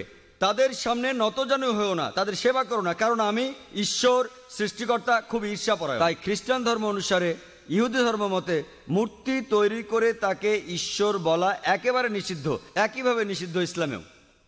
তো আমি যখন উত্তর বললাম তারা বৌদ্ধদের উপকার করলো, তখন প্রশ্ন করেছিল যে মূর্তি ভেঙে এই তালেবানরা তারা কি দুঃখ কষ্ট দেয়নি লক্ষ লক্ষ বৌদ্ধদের? আমি বলেছিলাম হ্যাঁ। তাহলে ইসলাম কি অনুমতি দেয় লক্ষ লক্ষ বৌদ্ধদের দুঃখ কষ্ট দেওয়ার? আমি সেই সাংবাদিককে প্রশ্ন করেছিলাম কি করা যাবে যদি ইন্ডিয়ান সরকার ধরে ফেলে বেশ কিছু ড্রাগস, কোকেন, ব্রাউন সুগার, যার দাম 10 কোটি টাকা, প্রায় $1.5 মিলিয়ন দামের ড্রাগস ধরলো, তারা কি করবে ইন্ডিয়ান সরকার? সেই সাংবাদিক বললেন যে ইন্ডিয়ান সরকার সেটা পুড়িয়ে ফেলবে। আমি বললাম ভালো। তারপর বললাম আপনি কি জানেন এই পৃথিবীতে লক্ষ লক্ষ মানুষের কাছে ড্রাগস ঈশ্বর? তাহলে আপনি কি ইন্ডিয়ান সরকারের সাথে একমত হবেন না তাদের বিপক্ষে যাবেন যে তারা ধ্বংস করেছে লক্ষ লক্ষ মাদক সেবীদের ঈশ্বরকে? কারণ ইন্ডিয়ান সরকার মনে করে যে ড্রাগস ক্ষতি করে শরীরের জন্য, তারা যা করছে ঠিক করছে, যদিও সেটা কষ্ট দিচ্ছে লক্ষ লক্ষ ড্রাগ অ্যাডিক্টেডদের, কিন্তু এটা ঠিক না জেনেই তারা পুড়িয়ে ফেলছে। আপনি সেখানে গিয়ে ইন্ডিয়ান সরকারকে বলতে পারেন না যে কেন ড্রাগস পড়াচ্ছেন, অ্যাডিক্টেডদের খারাপ লাগবে। তাই একইভাবে আফগানিস্তান, সেখানকার সরকার, এটা তাদের সম্পত্তি, ওই মূর্তিগুলো তাদের সম্পত্তি। যদি তারা এই কাজ করতো অন্য কোনো দেশে তাহলে আপত্তি জানাতে পারতেন। তারা তাদের দেশে এটা করেছে, এটা তাদের সম্পত্তি, তাদের পছন্দ হলে তারা রাখবে, ইচ্ছে হলে ধ্বংস করে ফেলবে। আমরা আপত্তি জানানোর কে? আমরা কে? আর এছাড়াও যদি আপনি দেখেন যে লোকজন নিজেদের মধ্যে বলাবলি করছে যে ইন্ডিয়ান সরকার খুবই সহনশীল।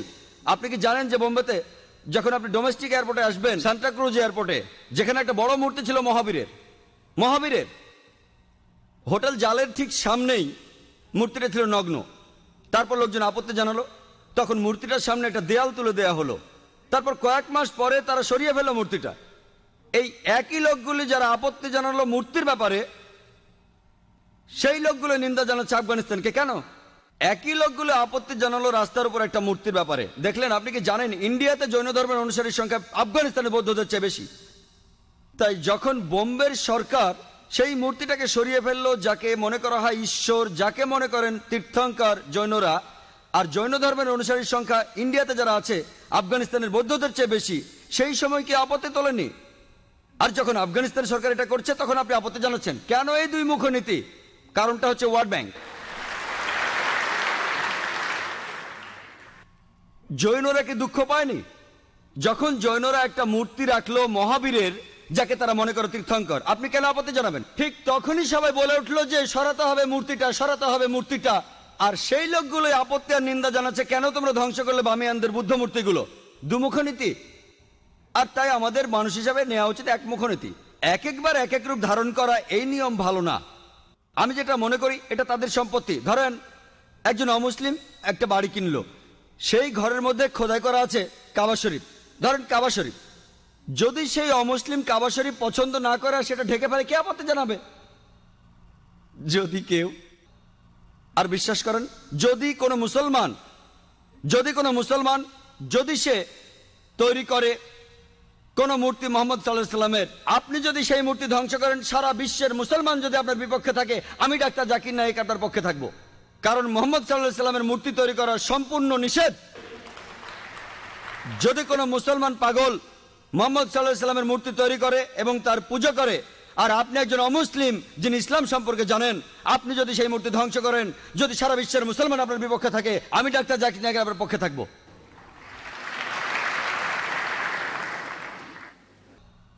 মিস্টার জাকির নায়েক, ইসলাম ধর্ম কি বলে অন্য ধর্ম বা ধর্মীয় দেবতাদের অপমান বা ছোট করার ব্যাপারে?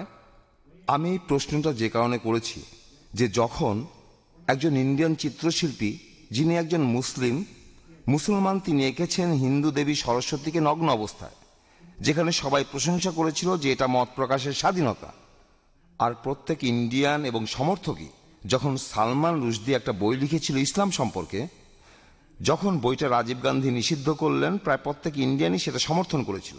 কিন্তু যখন হুসেন আঁকলেন একজন হিন্দু দেবীকে নগ্নভাবে, ইন্ডিয়ার রাজনৈতিক দলগুলো, বিশেষ করে কমিউনিস্ট দলগুলো, তারা বলেছিল যে এটা মত প্রকাশের স্বাধীনতা, তিনি যা খুশি আঁকতে পারেন। এখন ইসলাম এই সম্পর্কে কি বলে? অন্য ধর্মের দেবতাদের অপমান করা সম্পর্কে? ভাই, আপনি যে মুসলমান শিল্পীর কথা বলেছেন তিনি FM হোসেন, নাম বলেননি, হয়তো জানেন না বা জেনেও বলতে চাননি। FM হোসেন বোম্বেতে থাকেন, আমিও শহর থেকে এসেছি। তিনি কিছু ছবি এঁকেছেন সরস্বতী দেবীর নগ্নভাবে, আর অনেক সাংবাদিকই তাকে সমর্থন করেছেন যে এটা মত প্রকাশের স্বাধীনতা। আপনি আমার মতামত জানতে চান? প্রথম কথা, কোনো মহিলা দেবী হোক বা না হোক, তার নগ্ন ছবি আঁকা ইসলামের সম্পূর্ণ হারাম, হোক সে মুসলিম বা অমুসলিম। এটা একেবারে অনৈতিক, অমানবিক। কেন আপনি আপনার মেয়েকে বিক্রি করবেন? কেন আপনি পিছিয়ে যাবেন? দেখেন পশ্চিমা কালচারে কি হচ্ছে। তারা বিক্রি করছে আমাদের বোনদের, বিক্রি করছে মায়েদের।